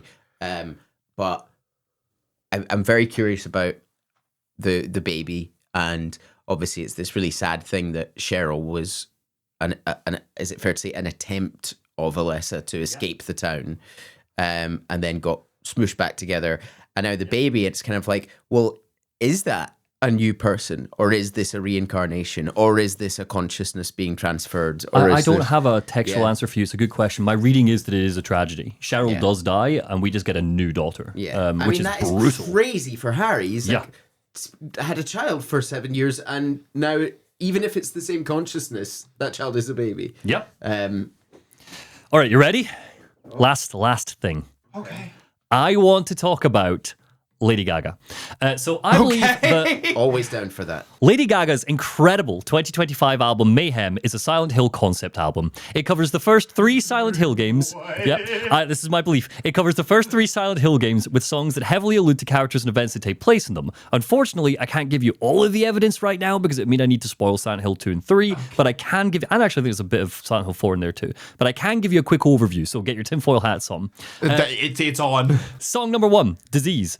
So it's a battle for her soul and identity, much like Alessa and Cheryl. Disease shows us Lady Gaga in civilian clothes and without her iconic glam makeup, battling a sinister copy of herself with raven black hair, wearing a veil. A reference to Dahlia Gillespie's veil, perhaps? This happens while a demonic being pursues her, chasing her through a suburban town where the layout changes and the walls close in on her. Occasionally, smoke and fog will blow into shots. The lyrics seem to be sung by that sinister copy, with a chorus that goes, I could be your doctor, I could cure your disease. If you were a sinner, I would make you believe. At the end of a disease, the demonic being subdues Lady Gaga, revealing that she was once Lady Gaga too. 3 Lady Gagas. Alessa, Cheryl, and whatever a combination of the two might look like. Ridiculous. Number 2, abracadabra. A spell is cast, a ritual. This is when Dahlia Gillespie performed the ritual on her daughter Alessa. It's an amazing song, and in the context of Silent Hill, completely heartbreaking. In the music video, the demonic entity is back, now clad in red. She hobbles around the video, clearly old or injured, much like Dahlia. She watches as Lady Gaga leads a chorus of dancers in a violent dance-off. Gaga's dancers are dressed in torn and shred straitjackets. The demonic entity's dancers are clad in black, jittering and spasming in their moves, using canes and walking sticks to show their age compared to Gaga's youth. The lyrics include, pay the toll to the angels, drawing circles in the cloud. Circles. Keep your mind... So weak. This is so weak. No, keep your mind on the distance when the devil turns around. It is obviously Just referencing... lyrics. No, Just it is lyrics. obviously referencing the spell. Circles, Neil, the circles. Devil's angels, and you found one reference to a circle. Not done. But obviously referencing the spell that Dahlia casts. She thinks that she thinks That was just a dance-off between good and evil. There's probably a million videos of that. She thinks that she's birthing God. No, listen. She thinks that she's birthing God, but she doesn't keep her mind on the distance when the devil turns around. She's not bringing God to Silent Hill. She's bringing something much You've worse. gone off the deep end. Then we're not done. Hold me in your heart tonight, in the magic of that dark moonlight. Save me from this empty fight in the game of life. Hold me in your heart tonight, in the magic of the dark moonlight is a plea by Alessa to her mother. Of course. No, just take Silent Hill out of your mind and read that lyric again. It's just generic lyric. Not generic. I love Lady Gaga. Fuck you, I'm on board with this. I'm on board. Yeah, totally. Because listen, Neil, I've done that and I've reverted back because there are numerous references to things being on fire or burning, just like how the basement burned down in Alessa's home during the ritual when she fought against the spell. As Gaga dances, the demonic entity sings operatically over the chorus. Woo! The phrase abracadabra is transformed in the chorus. Abra-ooh-da-na. Exactly. It sounds like it's a great song. It sounds like Gaga and the entity are... I'm so glad you both know the song because it makes it so much easier because it sounds like Gaga and the entity are speaking in tongues. In the music video, it is unclear who wins or loses the battle. Suddenly, the music disappears and we see Gaga's dancers chanting the chorus at her tunelessly. She looks around in fear, sees her friends and allies that she's previously trusted to help her in the dance battle turn on her, and she screams. Just like how Alessa was abandoned by people she thought might care for her. After this happens... Really? That's the most tenuous one yet. No, fuck you. No, we're not done. After this happens, she dances more erratically, less controlled, giving herself over to what comes next. Song number 3, Garden of Eden. No music video for this one, but thankfully she performed it, the whole album at Copacabana, so we can pull some visuals. It opens with ominous operatic singing, heralding something. Listen, she's now backed by the demonic entity's black dancers. Wearing black, look at them go.